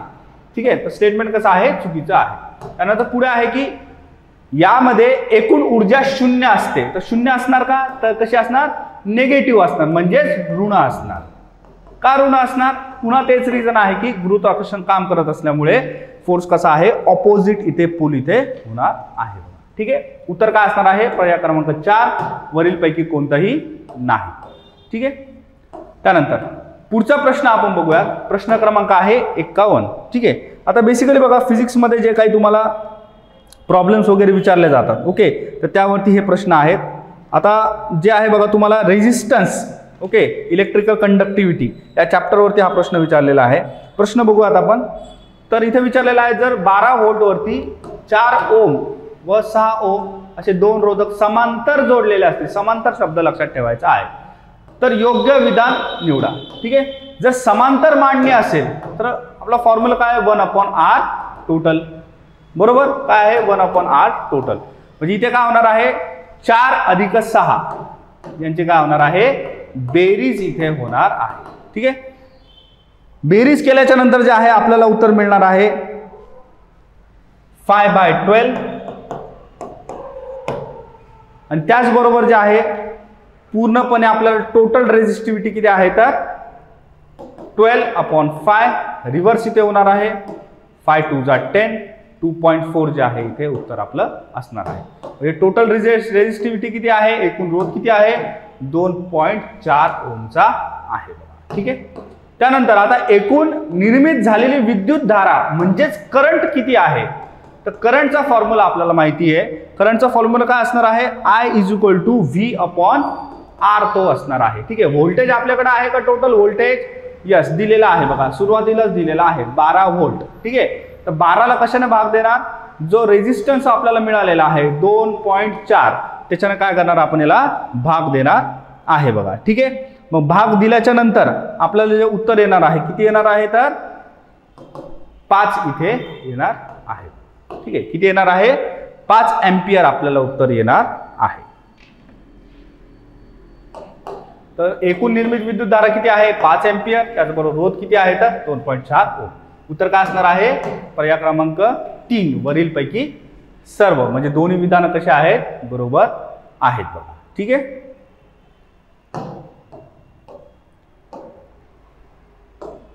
त्यानंतर पुढच्या प्रश्नाकडे जाऊयात आपण. मोलॅरिटीवरती हा प्रश्न विचारलेला आहे. प्रश्न क्रमांक आहे 52. तर HCl जे आहे बघा, इथे आपल्याला जे आहे विचारलेलं आहे की 100 ml हे 500 ml पर्यंत जर इथे विरघळले, ओके, तर आता इथे किती अंतिम मोलॅरिटी इथे किती असेल. ठीक आहे. तर 1 m जे आहे बघा, 1 मोलॅरिटी. ठीक आहे. इथे जे आहे काय विचारलेलं आहे की m मोलॅरिटी HCl चे 100 ml हे 500 ml पर्यंत विरळ जर केले असतील तर अंतिम मोलॅरिटी किती असेल. आता बेसिकली डायल्युशनचा फॉर्म्युला आपल्याला यूज करायचा आहे. फॉर्म्युला काय असणार आहे इथे, yes, m1 v1 = m2 v2. ठीक आहे. शोधायचं काय आहे, अंतिम मोलॅरिटी म्हणजेच m2 आपल्याला शोधायचं आहे. आपल्याला m1 आहे का, तर 1 ची संख्या जी आहे ती दिलेली आहे. त्याचबरोबर आपल्याला v1 आहे का आपल्याकडे, तर यस, v1 सुद्धा आपल्याला दिलेलं आहे बघा. किती आहे, 100. v2 दिलेला आहे का, तर v2 पण दिलेला आहे. किती आहे, 500 ml. ठीक आहे. तर सर्व संख्या जी आहे ती आपल्याकडे आहे. आता m2 = m1 v1 v2 जे आहे समीकरण इथे बनणार आहे. ठीक आहे. समीकरण आपण मांडून घेऊयात. m2 = m1 v1 v2. Okay. आता यामध्ये जे आहे बघा, सुरुवातीला असणार आहे 1 × 100 भागिले जे आहे 500. ओके. तर मग m2चं जे इथे उत्तर काय असणार आहे, यस, 0.2 असणार आहे. ठीक आहे. 0.2 मोलॅरिटी जी आहे ती अंतिम असणार आहे. ठीक आहे का ऑप्शन आपल्याकडे, तर पर्याय क्रमांक 1 हे आपलं उत्तर असणार आहे. ठीक आहे. त्यानंतर पुढचा प्रश्न बघूया. प्रश्न क्रमांक आहे 53. ठीक आहे. एक वाहन सुरुवातीचा वेग 5 मीटर प्रति सेकंद आणि त्वरण 2 मीटर प्रति सेकंदने प्रवास करत आहे, तर 4 सेकंदात वाहन किती अंतर कापेल. ठीक आहे. तर आपल्याला काय करायचं आहे, फॉर्म्युला यूज करायचा आहे इक्वेशन ऑफ मोशनचा. कोणता असणार आहे, यस, तो असणार आहे यस = म्हणजे डिस्टन्स आपल्याला जे आहे त्याचबरोबर ut + ½ at². हा जो इक्वेशन ऑफ मोशनचा फॉर्म्युला आहे हा इथे अप्लाय होणार आहे. ठीक आहे. व्हॅल्यूज आपण बघून घेऊयात. ठीक आहे. यस जे आहे बघा, आपल्याला यस आपल्याला इथे शोधायचं आहे, राईट. तर यस शोधण्यासाठी जे आहे आपल्याला u ची व्हॅल्यू दिलेली आहे का, यू म्हणजे काय, सुरुवातीचा वेग. सुरुवातीचा वेग किती आहे, 5 मीटर. ठीक आहे. त्वरण आपल्याला दिलेला आहे का, आहे 2 मीटर प्रति सेकंड स्क्वेअर. त्यानंतर 4 सेकंद जो आहे तो काय आपला वेळ असणार आहे. म्हणजे सर्व व्हॅल्यूज ज्या आहेत आपल्याला दिलेल्या आहेत बघा. ठीक आहे. व्हॅल्यूज ज्या आहेत आपण त्या इथे इनपुट करूयात. ठीक आहे. तर यूटीला आपण जे आहे काय करणार, यस 5 गुणिला 4. ठीक आहे. एस इज इक्वल टू काय येणार, 5 गुणिला 4. यू आहे सुरुवातीचा वेग, टी आहे टाइम. ठीक आहे. हाफ आहे. त्यानंतर 80 स्क्वेअर आहे बघा. एक्सेलरेशन किती दिलेला आहे, 2 दिलेला आहे. त्याचबरोबर टी स्क्वेअर म्हणजे 4चा वर्ग इथे दिलेला आहे बघा. ठीक आहे. 2 2 जे आहे इथे कॅन्सल होणार. इथे काय येणार, 5 चौक 20 येणार. आणि त्याचबरोबर इथे आहे 4 प्लस 4 चौक 16. ठीक आहे. 16 आणि 20 किती होतात इथे, यस 36. तर जो डिस्टन्स आपला असणार आहे तो किती असणार आहे, 36 इथे असणार आहे. ठीक आहे. तर 36 मीटर आपलं उत्तर इथे असणार आहे. त्यानंतर सेकंड लास्ट क्वेश्चन आहे बघा सायन्समध्ये. तो आहे की 10 किलोग्राम वस्तुमान असलेला डब्बा 5 मीटरने वर उचलला जातो. गुरुत्वाकर्षणाच्या विरोधात किती काम केले जाईल. ओके, वर्क आपल्याला विचारलेला आहे आणि ऑलरेडी जी ची संख्या म्हणजेच ग्रॅव्हिटीची संख्या दिलेली आहे, कारण की हाईट सुद्धा दिलेली आहे, त्यामुळे ग्रॅव्हिटी त्याच्यावरती काम करणार आहे हे सुद्धा आपल्याला दिलेलं आहे. ठीक आहे. तर एक एक करून जे आहे आपण मांडणी करूयात. यम किती आहे आपल्याला, यस 10 किलो दिलेला आहे. ठीक आहे. मास किती आहे, 10 किलोग्राम आहे. हाईट दिलेली आहे का, यस हाईट दिलेली आहे. किती दिलेली आहे, 5 मीटर दिलेले आहे. जी ची व्हॅल्यू दिलेली आहे का, यस दिलेली आहे 10 मीटर पर सेकंड स्क्वेअर आपल्याला दिलेली आहे. ठीक आहे. तर आता सुरुवातीला जे आहे वर्क शोधण्यासाठी आपल्याला फोर्स इथे काढावा लागेल. ओके, तर फोर्स जे आहे, फोर्सचा फॉर्म्युला काय सर्वांना माहिती आहे, मास इंटू एक्सेलरेशन आहे. पण त्वरण आपल्याला दिलेलं नाही. मग त्वरणला आपण कशाने सबस्टिट्यूट करणार, ग्रॅव्हिटेशननं सबस्टिट्यूट करणार. मग फॉर्म्युला काय तयार होणार आपल्याला, F is equal to M into G असं तयार होणार. राईट.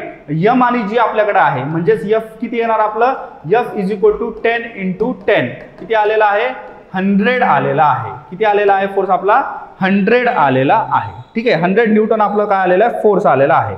आता वर्क काढण्यासाठी आपल्याला जे आहे फोर्सचा उपयोग करावा लागेल बरोबर. आणि फोर्सला कशाने गुणाकार करावा लागेल, तर हाईटने गुणाकार करावा लागेल. का हाईटने, कारण की काम कसं झालेलं आहे, विरुद्ध दिशेला झालेला आहे, अगेन्स्ट ग्रॅव्हिटी झालेला आहे आणि उंचीवरती झालेला आहे. डब्बा काय केलेला आहे, वरती उचलला गेलेला आहे बघा. ठीक आहे. मग आता उंची दिलेली आहे का आपल्याला, यस दिलेली आहे. किती दिलेली आहे, 5 मीटर दिलेली आहे. फोर्स किती आहे आपला, फोर्स आहे 100चा. तर आपलं टोटल वर्क किती होणार आहे, तर 500 जूल जे आहे ते होणार आहे.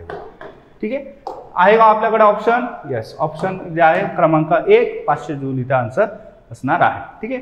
शेवटचा प्रश्न आहे बघा.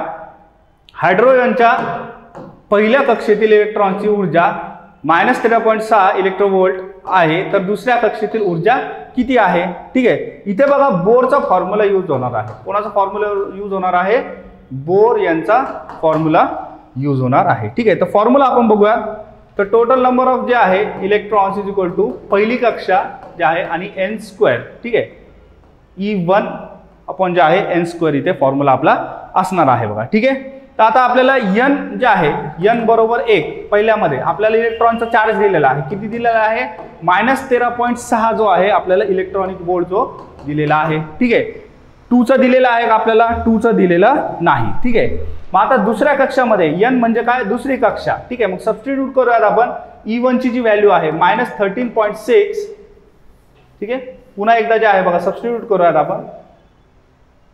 फॉर्म्युला जो आहे आपला, ठीक आहे, याच्यामध्ये सबस्टिट्यूट करूयात आपण. E1 जे आहे याच्यामध्ये आपण -13.6 इलेक्ट्रॉनिक वोल्ट ही व्हॅल्यू जी आहे दुसऱ्या शेलमध्ये आपल्याला जे आहे इथे वर्ग येणार आहे. ओके. जर तिसरा शेल विचारला असता तर इथे व्हॅल्यू किती आली असती, 3 आली असती. ठीक आहे. मग 3चा वर्ग 9. आता इथे किती येणार आहे, 4 कशाला भाग जाणार आहे, 13.6 ला. ओके. भाग दिल्याच्या नंतर जे आहे आपल्याला माहिती आहे 4 3 काय होणार इथे 12 होणार आहे बघा. म्हणजे 3च्या आकड्यामध्ये हे उत्तर असणार आहे. किती असणार आहे, -3.4 इलेक्ट्रॉनिक वोल्ट जे आहे अप्रॉक्सिमेटली इथे आन्सर असणार आहे. आहे का आपल्याकडे ऑप्शन असं, येस ऑप्शन आहे पर्याय क्रमांक 2 -3.4 EV. नमस्कार विद्यार्थी मित्रांनो, आपण राज्यसेवा पूर्व परीक्षा 2025चा टेस्ट सिरीजचा 5वा पेपर बघतोय आणि याच्यामध्ये करंटचे प्रश्न आपण आधी बघणार आहोत, त्याच्यानंतर इकॉनॉमिक्स आणि मग सगळ्यात शेवटी पॉलिटीचे प्रश्न जे आहेत. सो आतापर्यंत ज्या 4 टेस्ट झालेल्या आहेत आणि ही 5वी टेस्ट, तर तुम्ही प्रॉपरली जे आहे प्रत्येक पेपरचं ॲनालिसिस करा. तिच्यामध्ये जर तुम्हाला काही इश्यू असले तर तुम्ही येऊन भेटा, आपण तिच्यावर जे आहे गोष्टी सॉर्ट आऊट करूयात, कुठं काय प्रॉब्लेम येतो आहे. एनी हाऊ आपल्याला ह्या प्रिलिम्समध्ये येणाऱ्या 120+ स्कोअर करणं अपेक्षित आहे, जेणेकरून जे आहे आपल्याला कुठले काही इश्यू जे आहेत प्रिलिमच्या बाबतीत राहणार नाही. कारण प्रिलिमचा जो स्कोअर असतो तो जर खूप काठावर असला तर मग त्या केसमध्ये कसं असतं ना, आपली दोलायमान अवस्था असते आणि याच्यामध्ये मेनचा अभ्यास चांगला होत नाही आणि पहिली डिस्क्रिप्टिव्ह असणार आहे. त्याच्यामुळे त्या केसमध्ये या गोष्टी नीट समजून घ्या की आपल्याला प्रिलिमच्या दुसऱ्या दिवसापासून मेन्सवर काम करणं अपेक्षित असणार आहे. सो पंतप्रधान नरेंद्र मोदी यांना जे आहे श्रीलंकेचा सर्वोच्च नागरी सन्मान असलेला श्रीलंका मित्र विभूषण हा पुरस्कार मिळालेला आहे. सो हे स्टेटमेंट योग्य आहे बघा. त्याच्यानंतर जे आहे की याच्यामध्ये दुसरी महत्त्वाची बाब जी येते बघा ती म्हणजे काय की हा जो पुरस्कार यांना मिळालेला आहे तो 21वा पुरस्कार आहे का? तर नाही, हा 22वा पुरस्कार आहे त्यांना मिळालेला. आणि माजी पंतप्रधान राजीव गांधी हे या पुरस्काराचे पहिले मानकरी होते का? तर नाही, हे स्टेटमेंट चुकीचं आहे. याच्याऐवजी जे आहे मालदीवचे जे पहिले अध्यक्ष होते बघा, माजी अध्यक्ष, नॉट पहिले, माजी अध्यक्ष होते हे मौमून अब्दुल गयूम जे आहे त्यांना 2008मध्ये हा पुरस्कार मिळालेला आहे पहिल्यांदा जे आहे. तिथून याची सुरुवात होते. सो बेसिकली श्रीलंकेबरोबर चांगले संबंध असणारे मित्र राष्ट्र जे आहे त्यांचा याच्यामध्ये डायरेक्टली रोल आहे. सो ही एक बाब याच्यामध्ये लक्षात ठेवा. सो इथं स्टेटमेंट फक्त जे आहे तर ते पहिलं योग्य आहे बघा. त्याच्यानंतर दुसरा जो प्रश्न आपला, सार्क आणि बिमस्टेकमध्ये कोण कॉमन आहे? आता बऱ्याचदा जे आहे ना की एक तर सिंपल गोष्ट अशी आहे बघा, सार्क आणि बिमस्टेकमध्ये अनकॉमन असणारा महत्त्वाचा जो देश आहे तो म्हणजे काय? पाकिस्तान. आता पाकिस्तान तुम्हाला इथं बनवता बघा, त्यामुळे हे तर असे पण तुमचे जातात. सो सार्क आणि बिमस्टेकमध्ये जे आहे कॉमन असणारे जे देश आहेत त्याच्यामध्ये भारत आहे, नेपाळ आहे, श्रीलंका आहे बघा आणि भूतान आहे. सो आन्सर जे आहे तुमचं तर ते 2 आहे. आता याच्यामध्ये हे जर सोडले तर मग सार्कमध्ये अजून दुसरे देश कुठले येतात? तर सार्कचा जर विचार केला आपण तर तिच्यामध्ये पाकिस्तान हा एक देश येतो बघा, म्हणजे हे सगळे धरून प्लस पाकिस्तान. त्याच्यानंतर मालदीव्ज तिच्यामध्ये येतो, ओके, मालदीव्ज आणि अफगाणिस्तान. आणि जर आपण बिमस्टेकचा विचार केला तर बिमस्टेकमध्ये 2 देश ॲड होतात, ते म्हणजे काय? प्लस थायलंड एक ॲड होईल बघा आणि दुसरं जे आहे तर ते एक म्यानमार एक ॲड होईल बघा. सो हे 2 देश इकडे ॲड होतील, बाकीचे कॉमन देश आहेत. सो त्यामुळे जे आहे ना की सार्क आणि बिमस्टेक याच्यामध्ये कॉमन असणारे जे देश आहेत त्यांचा विचार करता जेव्हा पाकिस्तानने आपल्यावर जे आहे मधल्या काळामध्ये टेररिस्ट अटॅक वगैरे केले होते, सो बिफोर कोविड आपण काय केलं होतं, सार्कला बाजूला ठेवलं होतं आणि बिमस्टेकवर काम सुरू केलं होतं. कारण बिमस्टेक तिच्यामध्ये सदस्य नाही आहे. सो ती एक पाकिस्तान बिमस्टेकचा सदस्य नाही. त्यानंतर नेक्स्ट वन जे आहे पुढचा प्रश्न जो आहे सहयोग पोर्टलचा आहे बघा. सहयोग पोर्टल जे आहे तर सोशल मीडियावरचा जो आक्षेपार्ह मजकूर असतो तो काढून टाकण्यासाठी सहयोग पोर्टल महत्त्वाचा आहे. गृह मंत्रालयाने 2025मध्ये नाही 2024मध्ये हे आणलं होतं. त्याच्यामुळे इथं बघा बी असणारे 2 ऑप्शन्स तुमचे गेलेले आहेत. आणि भारतीय सायबर गुन्हे समन्वय केंद्र I4C याच्यानुसार जे आहे या गोष्टी याच्यामध्ये वर्क होतात, ते पोर्टल चालवलं जातं. त्याच्यामुळे A and C is the answer. याचा पुढचा जो प्रश्न आहे बघा आपला तो म्हणजे राष्ट्रपती आणि राज्यपालांच्या सहमतीशिवाय सर्वोच्च न्यायालयाच्या निर्णयाच्या आधारे 2025 एप्रिलमध्ये 10 कायदे पारित करणारं राज्य कुठलं येतं? ते तामिळनाडू आहे. तामिळनाडूमध्ये आपल्याला ओव्हरऑल राज्य आणि राज्यपाल यांचा संघर्ष म्हणजे सरळ जे आहे केंद्र आणि राज्य यांचा संघर्ष बघायला मिळालेला आहे. आणि त्यामुळे जे आहे की तामिळनाडूचा ज्यावेळेस आपण विचार करतो तर तामिळनाडूनी बरेचसे जे काही विधेयकं होती ती विधेयकं राज्यपाल पारित करत नाही आहे म्हणून इश्यू जे आहेत ते रेज केले होते. मग याच्यामध्ये तुम्हाला आर्टिकल 200, आर्टिकल 201 याच्यावर प्रश्न जे आहे ते विचारले जाऊ शकतात. 200 कलम, 201 कलम है ना, राज्यपालांनी जे आहे विधेयकाला सहमती देणं किंवा ते सहमती जे आहे दुसरं जे आहे की राष्ट्रपतींसाठी राखून ठेवणं वगैरे. आणि मग याच्यामध्ये त्याला टाईम लिमिट तुम्ही टाकली पाहिजे. सर्वोच्च न्यायालयाने सांगितलं होतं की नाही टाईम लिमिट तिथं असली पाहिजे, असा हा सगळा सिनारिओ आहे. त्याच्यानंतर नेक्स्ट वन जे आहे कुंभकोणम जे आहे विड्याचं पान आणि थोलाई फुलांच्या माळा ज्या आहेत यांना कुठल्या राज्यासाठी भौगोलिक मानांकन जे आहे तर ते मिळालेलं आहे. तर 60 नंबरचा जो प्रश्न आहे बघा तर याचं उत्तर जे आहे ते पण तमिळनाडूचं आहे बघा. तमिळनाडूमध्ये जे आहे विड्याचं पान म्हणजे जे आहे आपण पानटपरीवर जे मिळतं बघा त्याला नागवेल असंही म्हटलं जातं कारण तो वेल नागासारखा वरती चढत जातो. आणि राहिला दुसरं की थोलाई फुलांचा हार जो आहे तर तो तमिळनाडूमध्ये मंदिरांमध्ये खूप फेमस आहे. सो या दोन्ही गोष्टींना GI टॅग जे आहे ते मिळालेलं आहे, त्यामुळे हा खूप खूप महत्त्वाचा आस्पेक्ट आहे बघा. देन खालीलपैकी कोणत्या राज्याने प्रत्येक जिल्ह्यातील एका गावात संस्कृत शिकण्यासाठी आदर्श संस्कृत गाव योजना आणलेली आहे? उत्तराखंड. सो उत्तराखंड हे राज्य आहे ज्यांनी आदर्श संस्कृत ग्राम जे आहे त्याच्याकरता जे आहे योजना आणलेली आहे. सो मुळात हा एक मुद्दा महत्त्वाचा आहे की जुन्या काळामध्ये संस्कृत बऱ्यापैकी प्रचलित होती आणि मग मधल्या काळात ती डिस्कंटिन्यू झालेली आहे, तर तसं होऊ नये मग त्याच्याकरता हा सिनॅरिओ आहे. त्याच्यानंतर 62 जे आहे बघा, बिनचूक विधान निवडा. युनेस्कोने भगवद्गीता आणि नाट्यशास्त्राचा मेमरी ऑफ वर्ल्ड रजिस्टरमध्ये समावेश केलेला आहे, तर बरोबर आहे स्टेटमेंट. आता युनेस्कोच्या मेमरी ऑफ वर्ल्ड रजिस्टरमध्ये पहिल्यांदाच भारतीय लिखितांचा समावेश होतो, हे मात्र चुकीचं आहे. जवळपास 14 भारतीय लिखित मेमरी ऑफ द वर्ल्ड रजिस्टरमध्ये आहेत. युनेस्को महत्त्वाची जी हस्तलिखितं आहेत किंवा महत्त्वाची लिखितं आहेत त्यांचा समावेश तिच्यामध्ये करतं आणि तिच्यामध्ये आता भगवद्गीतेचा जो आहे आणि नाट्यशास्त्राचा समावेश झालेला आहे बघा. नाट्यशास्त्र जे आहे भरताने लिहिलेलं आहे बघा. त्याच्यानंतर 63 मध्ये जे आहे बघा, झूविन नावाचा प्लॅटफॉर्म आलेला आहे. हा प्लॅटफॉर्म खालीलपैकी कुठल्या गोष्टींसाठी बनला आहे? हेल्थ रिलेटेड आहे. याच्यामध्ये दोन गोष्ट आहे, एक आहे सर्पदंश आणि दुसरा आहे रेबीज. B आणि D असं याचं उत्तर आहे. सो सर्पदंश आणि रेबीज जे आहे, आता रेबीज विरोधी जी लस आहे त्याचा साठा आणि त्यातल्या त्यात जे आहे की सर्पदंश विरोधी जे आहे विषाचा जो साठा असतो त्याचं रिअल टाईम निरीक्षण करणं, अशा दोन्ही गोष्टी याच्यामध्ये येतात. सो हे दोन संदर्भ खूप खूप महत्त्वाचे आहेत. त्याच्यानंतर नेक्स्ट वन जे आहे बघा, 64 नंबरचा प्रश्न बघूयात. भारतीय सैन्य दलामध्ये पर्पल ऑफिसर्स जे आहे बघा, हे ऑफिसर्स आहे. ओके, त्यांच्या बाबतीत बिनचूक विधान निवडा. तर पर्पल ऑफिसर्स जे आहेत, तर या पर्पल ऑफिसर्समध्ये तर हे वेलिंग्टनच्या संरक्षण सेवा कर्मचारी महाविद्यालयातून त्यांना ट्रेनिंग दिलं गेलं. तर हे ॲक्च्युली कुठे आहे? केरळमध्ये नाही आहे, हे जे आहे तामिळनाडूमध्ये आहे. सो बेसिकली जे आहे इथं तामिळनाडू पाहिजे आपल्याला. याच्यामध्ये लष्करी शिक्षण दिलं जातं. तीनही सैन्य दलं जे आहेत, आर्मी, नेव्ही, एअरफोर्स, या तिघांमधले जे सैनिक आहेत त्यांना संयुक्तपणे जे आहे कवायतींचं इथं प्रशिक्षण दिलं जातं आणि ते तिन्ही दलातले जे काही ऑफिसर्स आहेत तर ते अशा पद्धतीचं प्रशिक्षण घेऊन येत्या काळामध्ये आपले जे तीनही दलं आहेत त्याच्यामध्ये कोऑर्डिनेशनचं काम चांगल्या पद्धतीने करू शकतील, याच्याकरता हा सिनॅरिओ इथं उभा केलेला आहे. त्याच्यानंतर नेक्स्ट वन जे आहे 65वा प्रश्न बघणार आहे आपण. सो नुकतंच निधन झालेल्या के. कस्तुरीरंगन यांच्याबद्दल बिनचूक विधान निवडा. आता हा प्रश्न आपल्याला आहे बघा, तर याच्यामध्ये त्यांच्याबद्दलचे हे तीनही स्टेटमेंट योग्य आहेत. 1994 ते 2003 दरम्यान इस्रोचे अध्यक्ष ते होते, राज्यसभेचे सदस्य पण होते आणि नियोजन आयोगाचे सदस्य म्हणून पण त्यांनी काम केलेलं आहे. सो वरीलपैकी सर्व हे त्यांच्याबद्दल आहे. MPSCनी रुटीन याच्यामध्ये व्यक्तींवर प्रश्न विचारलेले आहेत, ते नियमितपणे व्यक्तींवर प्रश्न विचारतात, त्याच्यामुळे हा सिनॅरिओ एक आपल्यासाठी महत्त्वाचा आहे. जल जीवन मिशन अंतर्गत जे आहे प्रति व्यक्ती किती शुद्ध पाण्याचा पुरवठा करणं अपेक्षित आहे? तर 55 लिटर असं याचं उत्तर आहे बघा.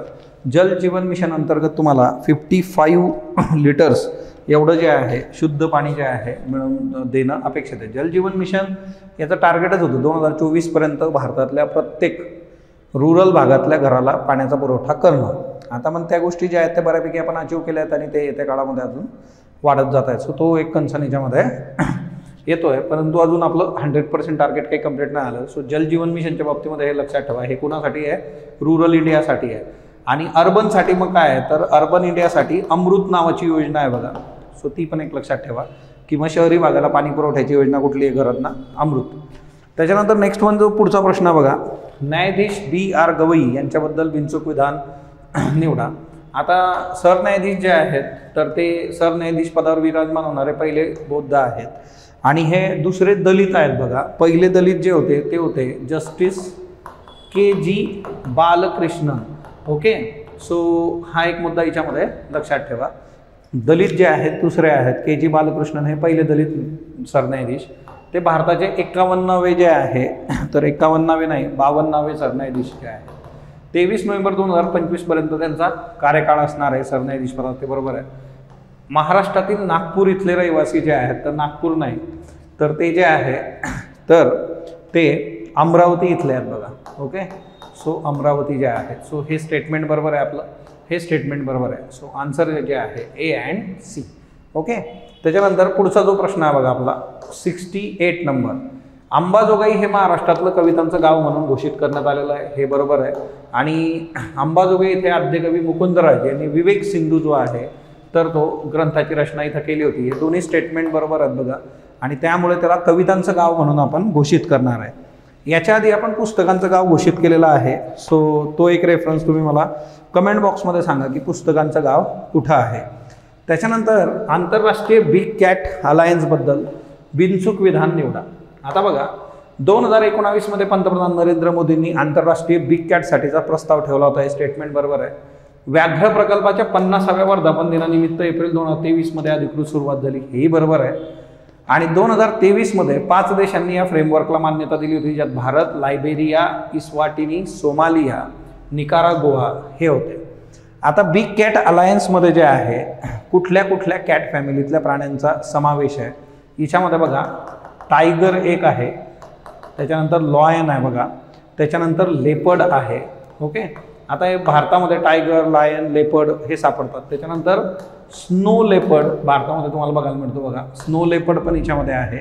त्याच्यानंतर जे आहे चिता, आता आपल्या इथं चिता पण आहे. ओके, आपल्या इथं जो आता चित्ता आणला आहे तो आफ्रिकन चित्ता आहे. आपल्या इथं आधी जो होता तो एशियाटिक चित्ता होता. एशियाटिक चित्ता जो आहे तो क्रिटिकली इंडेंजर आहे, IUCN. आणि आफ्रिकन चित्ता जो आता आपण आणला आहे तो वल्नरेबल आहे. त्याच्यानंतर जगुआर जे आहे बघा, जगुआर, आणि लास्ट वन इज पुमा. ओके, सो असे सगळे जे आहेत कॅट फॅमिलीतल्या प्राण्यांसाठी जे आहे बिग कॅट अलायन्स आपण आणलेली आहे. त्याच्यानंतर नेक्स्ट म्हणजे आहे मध्यान्ह भोजन योजना जी आहे तिचं प्रधानमंत्री पोषण शक्ती निर्माण योजना असं नामकरण कधी झालं. सो सप्टेंबर 2021 मध्ये मध्यान्ह भोजन किंवा मिड डे मील ही जी योजना होती, या योजनेचं नामकरण जे आहे तर ते प्रधानमंत्री पोषण शक्ती निर्माण योजना असं करण्यात आलं. Okay, so mid day meal योजना कधी सुरू झाली होती ती तुम्हाला कमेंट बॉक्समध्ये सांग. त्याच्यानंतर जे आहे पुढचा जो प्रश्न आहे बघा, इकॉनॉमिकचे प्रश्न आता सुरू होत आहेत. हिच्यामध्ये 71वा प्रश्न जो आहे तुम्हाला वर्णन दिलेलं आहे, तिच्यावरून पंचवार्षिक योजना ओळखायची. कुठली पंचवार्षिक योजना आहे? मग हिच्यामध्ये ही DD धर यांनी बनवली होती. नियोजित लक्ष्यापेक्षा अधिक वाढ हिच्यामध्ये झाली होती आणि 20 कलमी कार्यक्रम हिच्यात सुरू झाला. सो DD धर किंवा 20 कलमी कार्यक्रम अशा दोन्ही ह्याच्यावरून तुम्ही याला क्लिक करू शकता. दुसरं जे काही स्टेटमेंट आहे त्याला काय लॉजिक नाही आहे, कारण बऱ्याचशा पंचवार्षिक योजनांमध्ये नियोजित लक्ष्यापेक्षा जास्त लक्ष आपण जे आहे तर ते प्राप्त केलं आहे. सो 1974 to 79 हा कालावधी आहे. पंचवार्षिक योजना जी आहे ती 5वी आहे. हिच्यामध्ये 4.4% वरून आपल्याला जायचं आहे 4.8% वर, असा सिनारिओ आहे बघा. ओके, सो 20 पॉईंट प्रोग्राम जो आला होता तो 1975 मध्ये आला होता. सो असं सगळं हे आहे. आणि ह्या सर्व हिच्यात पण एक गोष्ट कशी होते ना की याच्या मागे एक मोठा इतिहास आहे, सिंडिकेट वर्सेस इंदिराजी गांधी. आणि मग तिच्यामधून जे आहे हे प्रोग्राम्स आलेत सगळे. सो पोस्ट इंडिपेंडन्स जे आहे ते हिस्ट्री ज्यावेळेस तुम्ही अभ्यासता तेव्हा हे सगळे मुद्दे समोर येतात. मुळात जे आहे 5वी पंचवार्षिक योजना ही आहे बघा. त्याच्यानंतर 72वा जो प्रश्न आहे, जयप्रकाश नारायण यांनी सर्वोदय योजना कोणत्या वर्षी प्रस्तावित केली होती? तर ती 1950 मध्ये आहे. जेपींची जी योजना होती बघा, ह्या योजनेमध्ये सर्वोदयमध्ये ॲग्रिकल्चर प्लस कॉटेज जे आहे त्याला फोकस केलेलं होतं. म्हणजे जे आहे की स्मॉल विलेज कॉटेज इंडस्ट्री जे आहे आणि ॲग्रिकल्चर. हिच्यामध्ये जो फोकस होता तो कशावर होता? डिसेंट्रलाइज प्लॅनिंग जे आहे. डिसेंट्रलाइज प्लॅनिंग म्हणजेच विकेंद्रीकरण जे आहे, जो आज जसं पंचायत राज आपण बघतो तर त्या पद्धतीने डिकेंद्रीकरण करून जे आहे गोष्टी झाल्या पाहिजेत. आता मग याच्यामध्ये 1945 जे आहे तर हा पीपल्स प्लॅन जे आहे MN Roy. Okay, people's plan और जनता योजना जी आहे, सो याला म्हटलं होतं 1945 मध्ये 10 वर्षांसाठी ही आखली होती. त्याच्यानंतर 1944 मधला जो आहे बघा तर तो आचार्य श्रीमान नारायण अग्रवाल जे आहे त्यांनी हे दिलं होतं. गांधीयन प्लॅन होता. ओके, आचार्य श्रीमान नारायण अग्रवाल जे आहे. ओके, सो त्यांनी हा प्लॅन दिला होता. गांधीयन प्लॅन हा होता. त्याच्यानंतर जे 1934 मध्ये जे आहे तर आपल्याला M विश्वेश्वरय्या यांनी जे आहे M विश्वेश्वरय्या यांनी प्लॅन दिला होता. आणि त्यांचं बुक होतं बघा प्लॅन इकॉनॉमी फॉर इंडिया जे आहे 1934 मध्ये आलं होतं. आणि हिच्यामध्ये ॲग्रिकल्चरकडून इंडस्ट्रीकडे आपण गेलं पाहिजे असा सिनेरिओ समोर ठेवण्यात आला होता. सो बेसिकली तो एक मुद्दा लक्षात ठेवा. लॉरेन्झ वर्कामध्ये 100% समानता दाखवण्यासाठी किती अंशाचा कोन पाहिजे? Answer is 45 degree. आता जो गिनी कोइफिशियंट असतो बघा त्याच्यासाठी हे आहे, आणि गिनी कोइफिशियंटमध्ये जे आहे तुम्हाला 100% समानतेकरता काय असतं, जर याचं व्हॅल्युएशन 0 असेल तर 100% समानता असते. गिनी कोइफिशियंट लॉरेन्झ कर्वमध्ये तुम्हाला रिप्रेझेंट होतो, आणि इक्वल जे आहे 100% समानता 45%चा कर्व जो आहे. त्याच्यानंतर नेक्स्ट वन जे आहे बघा, खाली एक समिती दिलेली आहे, त्या समितीवरून आपल्याला त्या समितीचं जे आहे वर्णनावरून समिती ओळखायची आहे बघा. आता इथं जे आहे दारिद्र्याशी संबंधित ही समिती आहे. राज्यनिहाय दारिद्र्य रेषा विचार घेण्याची यांनी शिफारस केली होती.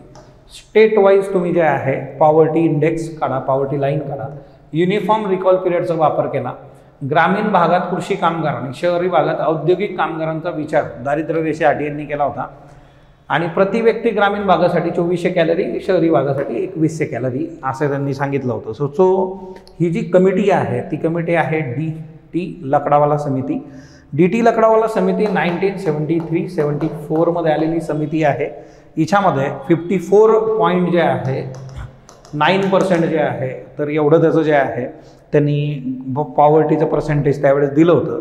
आणि हे जे राज्यनिहाय दारिद्र्य रेषा किंवा स्टेट वाईज जे आहे पॉवर्टी लाईन याच्याकरता त्यांनी फिशर्स इंडेक्स जे आहे तर ती प्रपोज केली होती बघा.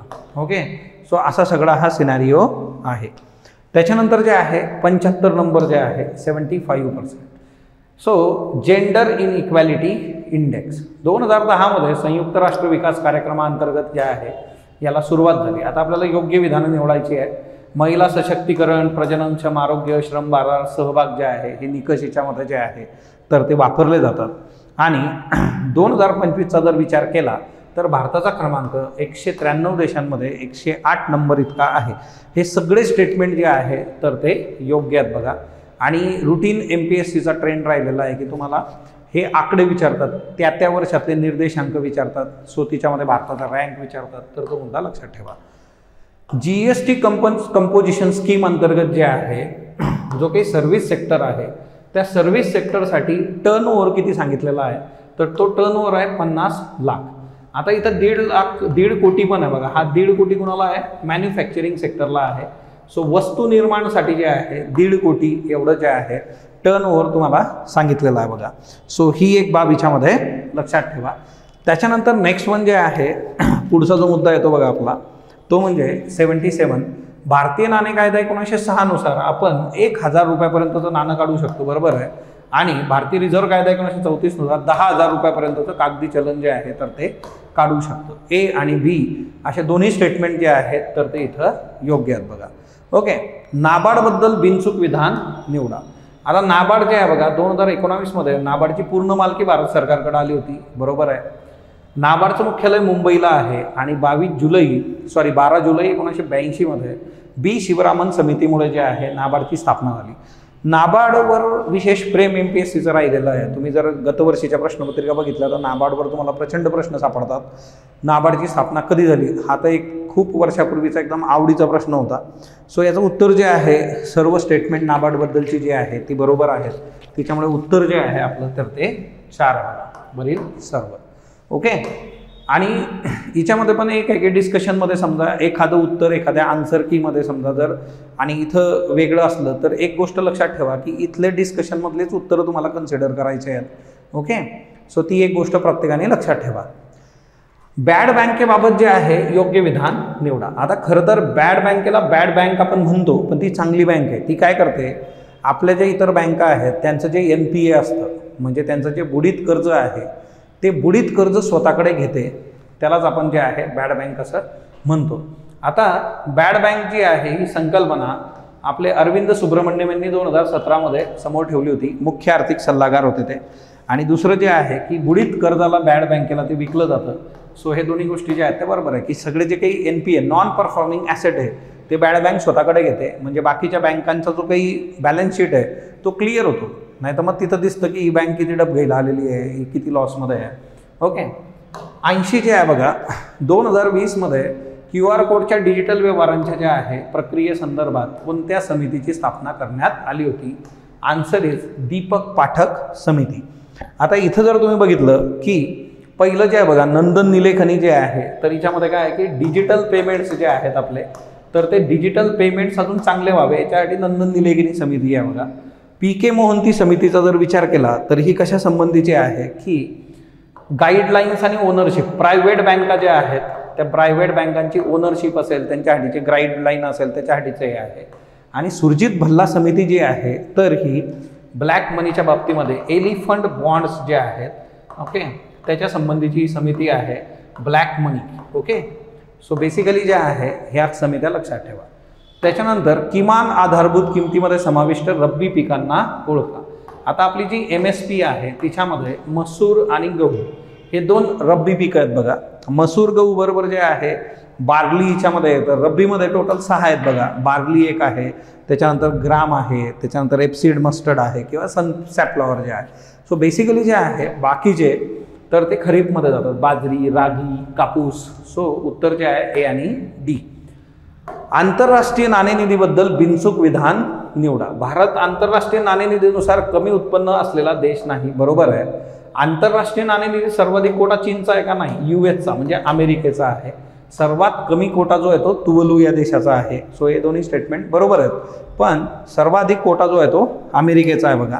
आता जे काही आहे की लो इन्कम कंट्री अशी तिथं एक कन्सेप्ट आहे, भारत तिच्यात बसत नाही. भारताला जे लोन दिलं होतं 1991 मध्ये बघा बेलआउट पॅकेज, तर ते स्टँड बाय अरेंजमेंट जे आहे त्याच्यानुसार दिलेलं होतं. सो 1991 मधलं जे लोन आहे भारताचं ते स्टँड बाय अरेंजमेंट असं होतं, हे लक्षात ठेवा. सर्वाधिक लोन ते अशाच पद्धतीने देत असतात. सो 82 मध्ये जे आहे तुमचं जे उत्तर आहे बघा A and C जे आहे. ओके, त्याच्यानंतर पुढचा म्हणजे 2 नंबरचं उत्तर याच्यात A आणि C. 83 नंबरचा जो प्रश्न आहे बघा, वर्ल्ड ऑइल आउटलुकचं प्रकाशन कोण करतो? OPEC. Okay, world oil outlook जे आहे तर OPEC करतं. OPECची जी स्थापना झालेली आहे ती 1960 मध्ये झालेली आहे. बगदाद कॉन्फरन्स जी आहे त्याच्यानुसार OPEC जन्माला आलं होतं. याचं जे हेडक्वार्टर आहे ते व्हिएना ऑस्ट्रिया या देशामध्ये आहे बघा. पेट्रोलियम संबंधीची पॉलिसी बनवणारे हे देश आहे. त्याच्यानंतर 84 नंबरचा प्रश्न आहे बघा, अल्प मुदतीत बाजार एक मतदान यंत्र आहे परंतु दीर्घ मुदतीत ते एक वजन करण्याचं यंत्र आहे असं कोण म्हटलं होतं? Benjamin Graham. आपण जर गतवर्षीच्या प्रश्नपत्रिका PYQ बघितले 2024 वगैरे जे आहे तर तिच्यामध्ये तुम्हाला लक्षात येईल की यांनी जे काही थिंकर्स म्हणजे अर्थशास्त्रज्ञ आहेत, अर्थतज्ञ आहेत त्यांच्यावर प्रश्न विचारलेले आहेत बघा. महागाई नेहमीच एक सर्वत्र आणि एक मौद्रिक घटना आहे असं कोण म्हटलं होतं? 85 नंबरचा जो प्रश्न आहे आणि शेवटचा प्रश्न आपला याच्यामध्ये मिल्टन फ्राइडमनचं हे स्टेटमेंट आहे बघा. महागाई नेहमीच एक सर्वत्र आणि मौद्रिक घटना आहे, मिल्टन फ्राइडमन. त्याच्यानंतर जे आहे 86 नंबरचा प्रश्न. आता पॉलिटीमध्ये पण जे आहे की ट्रेंड्स, आता एक शॉर्ट जे असतात बघा तर एक 2.5-3 मिनिटाच्या शॉर्टची एक सिरीज आपल्या चॅनलवर सुरू आहे. हिच्यातून तुम्हाला 2024 मधले जे प्रश्न आहेत ते वेगवेगळ्या अँगलनी कसे आहेत काय आहेत तर ते आपण बघतोय. सो सिम्पली एक गोष्ट लक्षात घ्या, भारताचं जे पहिलं मंत्रिमंडळ आहे 1947 त्याच्याबद्दलचा हा एक प्रश्न आहे बघा, जोड्या लावा. डॉक्टर राजेंद्र प्रसाद यांच्याकडे अन्न आणि कृषी होतं बघा. जॉन मथई जे आहे, डॉक्टर जॉन मथई रेल्वे वाहतूक. डॉक्टर बाबासाहेब आंबेडकरांकडे कायदा होतं. श्यामाप्रसाद मुखर्जी यांच्याकडे मात्र जे आहे आरोग्य नव्हतं. आरोग्य हे जे डिपार्टमेंट होतं बघा ते राजकुमारी अमृत कौर ज्या आहेत त्यांच्याकडे होतं. सो अमृत कौर ज्या होत्या, राजकुमारी अमृत कौर त्यांच्याकडे होतं. आणि मग यांच्याकडे कुठलं होतं बरं? डॉक्टर श्यामाप्रसाद मुखर्जी जे होते त्यांच्याकडे उद्योग आणि पुरवठा जे आहे. ओके, सो आता कसं असतं ना की मग आता हे सगळं पाठ करणार का आपण? तर नाही, पण राजकुमारी अमृत कौर यांच्यावर प्रश्न विचारून झालेले आहेत तर तुम्हाला राजकुमार अमृत कौर माहीत पाहिजे. म्हणजे इथं बघा असे जे प्रश्न असतात ना, पेपर सेटर जो आहे हा प्रश्न जेव्हा बनवला होता तर याच्यात नक्कीच हे अपेक्षित नाही की तुम्हाला मंत्रिमंडळ पाठ असलं पाहिजे. पण त्या मंत्रिमंडळामध्ये जे आहेत महिला आहेत, किती महिला आहेत? तर मग अमृत कौर यांच्यावर ऑलरेडी प्रश्न विचारलेले आहेत, त्यांचा ओव्हरऑल मतदारसंघ आणि तशा पद्धतीने, तर तो अँगल इथं लक्षात घ्या. ओके, म्हणजे याचा अर्थ असा होत नाही की उद्या तुम्ही जे आहे अख्खं मंत्रिमंडळ पाठ केलं पाहिजे. ओके, आता तुम्हाला इथं खटला दिलेला आहे. खटल्यांवर पण मागच्या वर्षी 2 प्रश्न होते. हा खटला क्रॉस रोड घटना म्हणून ओळखला जातो. खटल्या वृत्तपत्र स्वातंत्र्यावर आहे. त्याच्यानंतर 19(1) अंतर्गत प्रकाशन समाविष्ट आहे. मद्रास शासनाने क्रॉस रोड साप्ताहिकावरची बंदी उठवली होती या केसमध्ये. हा खटला कुठला आहे? हा रमेश थापर खटला आहे बघा. पब्लिकेशनच्या बाबतीमध्ये जे आहे बऱ्याचदा ज्या आहे गोष्टी ज्या आहेत की तुम्ही पब्लिश करू शकता नाही करू शकत, तर मग तो कन्सर्न होता. दुसरं याच्यामध्ये जे आहे AK गोपालन खटला जो आहे 1950मध्ये हा खटला आला होता बघा. AK गोपालन जे आहे हा पण 1950 मधलाच आहे, रमेश ठाकर खटला. AK गोपालन खटला जो आहे तो आर्टिकल 21 वैयक्तिक स्वातंत्र्याशी संबंधित आहे बघा. त्याच्यानंतर जर तुम्ही बघितलं शंकरी प्रसाद खटला जो आहे 1951 मधला आहे, याच्यामध्ये आर्टिकल 368 नुसार तुम्ही संविधानामध्ये कुठलेही बदल करू शकता. KM नानावटी जे आहे बघा, तर याच्यामध्ये तुम्ही रुस्तम चित्रपट बघितला असेल, ज्युरी पद्धत जी असते तर ती ज्युरी पद्धत किती प्रॉब्लेमॅटिक आहे हे या नानावटी खटल्याने सांगितलं होतं. रुस्तम नावाचा चित्रपट जर तुम्ही बघितला असेल तर तिच्यामध्ये ज्युरीचे कन्सर्न आणि मग तिच्यातून कोण कुणाबरोबर जाईल वगैरे वगैरे असा तो सगळा सिनेरिओ होता. त्याच्यानंतर पण काही खटल्यांमध्ये ज्युरी पद्धत वापरली गेली होती, पण नंतरच्या काळामध्ये ज्युरी पद्धत जी आहे कम्प्लिटली बाजूला टाकण्यात आली. त्याच्यानंतर जे आहे प्रकाश सिंग खटला जे आहे बघा 2006 मध्ये जे आहे प्रकाश सिंग खटला जो आहे तो पोलीस प्रशासनासंबंधीचा आहे. याचा एक इनडेप्थ व्हिडिओ आपल्या चॅनलवर पण आहे. PSIचे जे विद्यार्थी आहेत त्यांच्याकरता मी तो बनवला होता. सो आता याच्यामध्ये यांनी टोटल 7 मार्गदर्शक तत्व सांगितली होती खटल्यात. केंद्रीय पातळीवर राष्ट्रीय सुरक्षा आयोग स्थापन करणं हे बरोबर आहे. तुम्हाला विचारलंय कशाचा समावेश होत नाही. कायदा सुव्यवस्था तपास यासाठी भिन्न पोलीस यंत्रणा नसाव्यात, त्याऐवजी अधिकचं मनुष्यबळ असावं, हे चुकीचं आहे. त्यांनी सांगितलं होतं की भिन्न पोलीस यंत्रणा असाव्यात. ओके, सो तुमचा आन्सर हे आहे. पोलीस इस्टॅब्लिशमेंट बोर्ड असलं पाहिजे, बरोबर आहे. जिल्हा राज्य पातळीवर पोलीस कंप्लेंट ऑथॉरिटी असली पाहिजे. याच्याबरोबरच जे आहे प्रत्यक्ष कर्तव्य बजावताना पोलीस अधिकाऱ्यांना किमान जे आहे तो कार्यकाळ 2 वर्ष तुम्ही द्या. उठून इकडून तिकडं जे आहे ट्रान्सफर करताय. राज्य सुरक्षा आयोग याच्यामध्ये पाहिजे. DGP लेवलचं जे पद आहे ते ॲज पर UPSC तुम्ही सिलेक्ट करा. 2 वर्षाचं जे आहे त्यांना पिरियड द्या वगैरे, या गोष्टी याच्यामध्ये होत्या. प्रकाश सिंह यांनी पोलीस प्रशासनामध्ये जे सुधार व्हावेत याच्याकरता अख्खा आयुष्य स्ट्रगल केलेलं आहे बघा. ओके, 89 नंबरचा प्रश्न आहे. राज्यघटनेच्या कोणत्या कलमात अरुणाचल प्रदेशसाठीची विशेष तरतूद आहे? ओके, 371H जे आहे. आता याच्यामध्ये बघा 371A नागालँड आहे, B आसाम आहे, C मणिपूर आहे, D आणि E आंध्र प्रदेश आहे बघा. त्याच्यानंतर F जे आहे ते सिक्कीम आहे, G आहे मिझोराम आहे, I जे आहे ते गोवा आहे, J फॉर कर्नाटका. सो याच्यावर खूप वेळा प्रश्न विचारलेले आहेत, तर ते लक्षात ठेवा. आता एक मुद्दा असा येतो बघा की सगळी कलमं पाठ पाहिजेत का? पण ज्या कलमांवर रुटीन प्रश्न आहेत, महत्त्वाचा आहे, ते तुम्हाला पाठ करावंच लागेल, त्याला पर्याय नाही. त्याच्यानंतर 90 नंबरचा जे कलम आहे बघा, राज्य वित्त आयोगासंबंधीचं कलम जे आहे 90. सो राज्य वित्त आयोग जे आहे याचं कलम जे आहे 343I असा आहे. 343K कशा संबंधीचं आहे, तर हे राज्य निवडणूक आयोग जे आहे, ओके, त्याच्या संबंधीचं कलम आहे बघा. 343ZD जे आहे तर हे जिल्हा नियोजन कमिटी किंवा प्लॅनिंग कमिटी जे आहे त्याचं आहे बघा. आणि ZE जे आहे तर ते महानगर नियोजन समिती जी आहे त्याच्या संबंधीचं आहे. ओके, सो कलम जे आहेत तेही हे रुटीन विचारतायत, ते तुम्हाला माहीत पाहिजे. 91 नंबरचा जो प्रश्न आहे बघा, भारतातल्या घटनादुरुस्ती आणि त्याची सत्यता तपासा आणि अयोग्य पर्याय निवडा. 22व्या घटनादुरुस्तीनुसार मेघालय राज्याची निर्मिती झाली, बरोबर आहे. 13व्या घटनादुरुस्तीनुसार नागालँडला राज्याचा दर्जा आला. 21व्या याच्यानुसार सिंधी भाषेचा समावेश 8व्या सूचीमध्ये झाला बघा, आपल्या अनुसूचीची आहे. आता 31व्यानुसार सिक्कीमला राज्यात दर्जा आला, तर 31 नाही, इथं 36 पाहिजे. 36व्या घटनादुरुस्तीनुसार सिक्कीम जन्माला आलं. आणि 31 नुसार काय झालं होतं, तर 31 नुसार आपली जी लोकसभा आहे त्या लोकसभेमध्ये पहिले 525 सदस्य होते, ते 545 सदस्य झाले. त्याच्यानंतर 92 जे आहे बघा, ओके, खालीलपैकी कोणतं विधान 44th कॉन्स्टिट्यूशनल अमेंडमेंटनुसार अयोग्य आहे असं तुम्हाला विचारलेलं आहे. आता 44 नंबरची जी अमेंडमेंट आहे ती खूप महत्त्वाची आहे, कारण याच्या आधी 42 जे आहे मिनी कॉन्स्टिट्यूशन, तिच्यामध्ये भरपूर बदल झाले होते. त्यातले बरेचसे बदल जे आहे तर ते आपल्या व्यवस्थेवर जे आहे घाला घालणारे आहेत असं म्हटलं गेलं होतं. आणि मग त्याच्यानंतर 44व्या घटनादुरुस्तीने बरेच चेंजेस केले. लोकसभा विधानसभेचा कार्यकाळ 5 वर्ष केला, तो वाढवण्यात आला होता, तो परत त्यांनी पूर्ववत केला होता. राष्ट्रपती राज्यपाल प्रशासक यांचे अध्यादेश काढण्याची तरतूद कायम ठेवण्यात नाही आली, ती रद्द केली होती बघा इथून. सो तुमचं उत्तर जे आहे ते 2 आहे. राष्ट्रपती, उपराष्ट्रपती, पंतप्रधान, लोकसभेचे अध्यक्ष यांच्या निवडणुकी संबंधित वाढ सोडवण्यासाठी न्यायालयांना घातलेली बंदी मागे घेण्यात आली होती. कारण हे जे सगळे महत्त्वाचे पदं आहेत कॉन्स्टिट्यूशनल, हिच्यात न्यायालय काहीच करू शकत नाही असं तरतूद केली होती, तो सगळं बाहेर काढलं बघा, ते नंतर रद्दबातल ठरवलेलं आहे.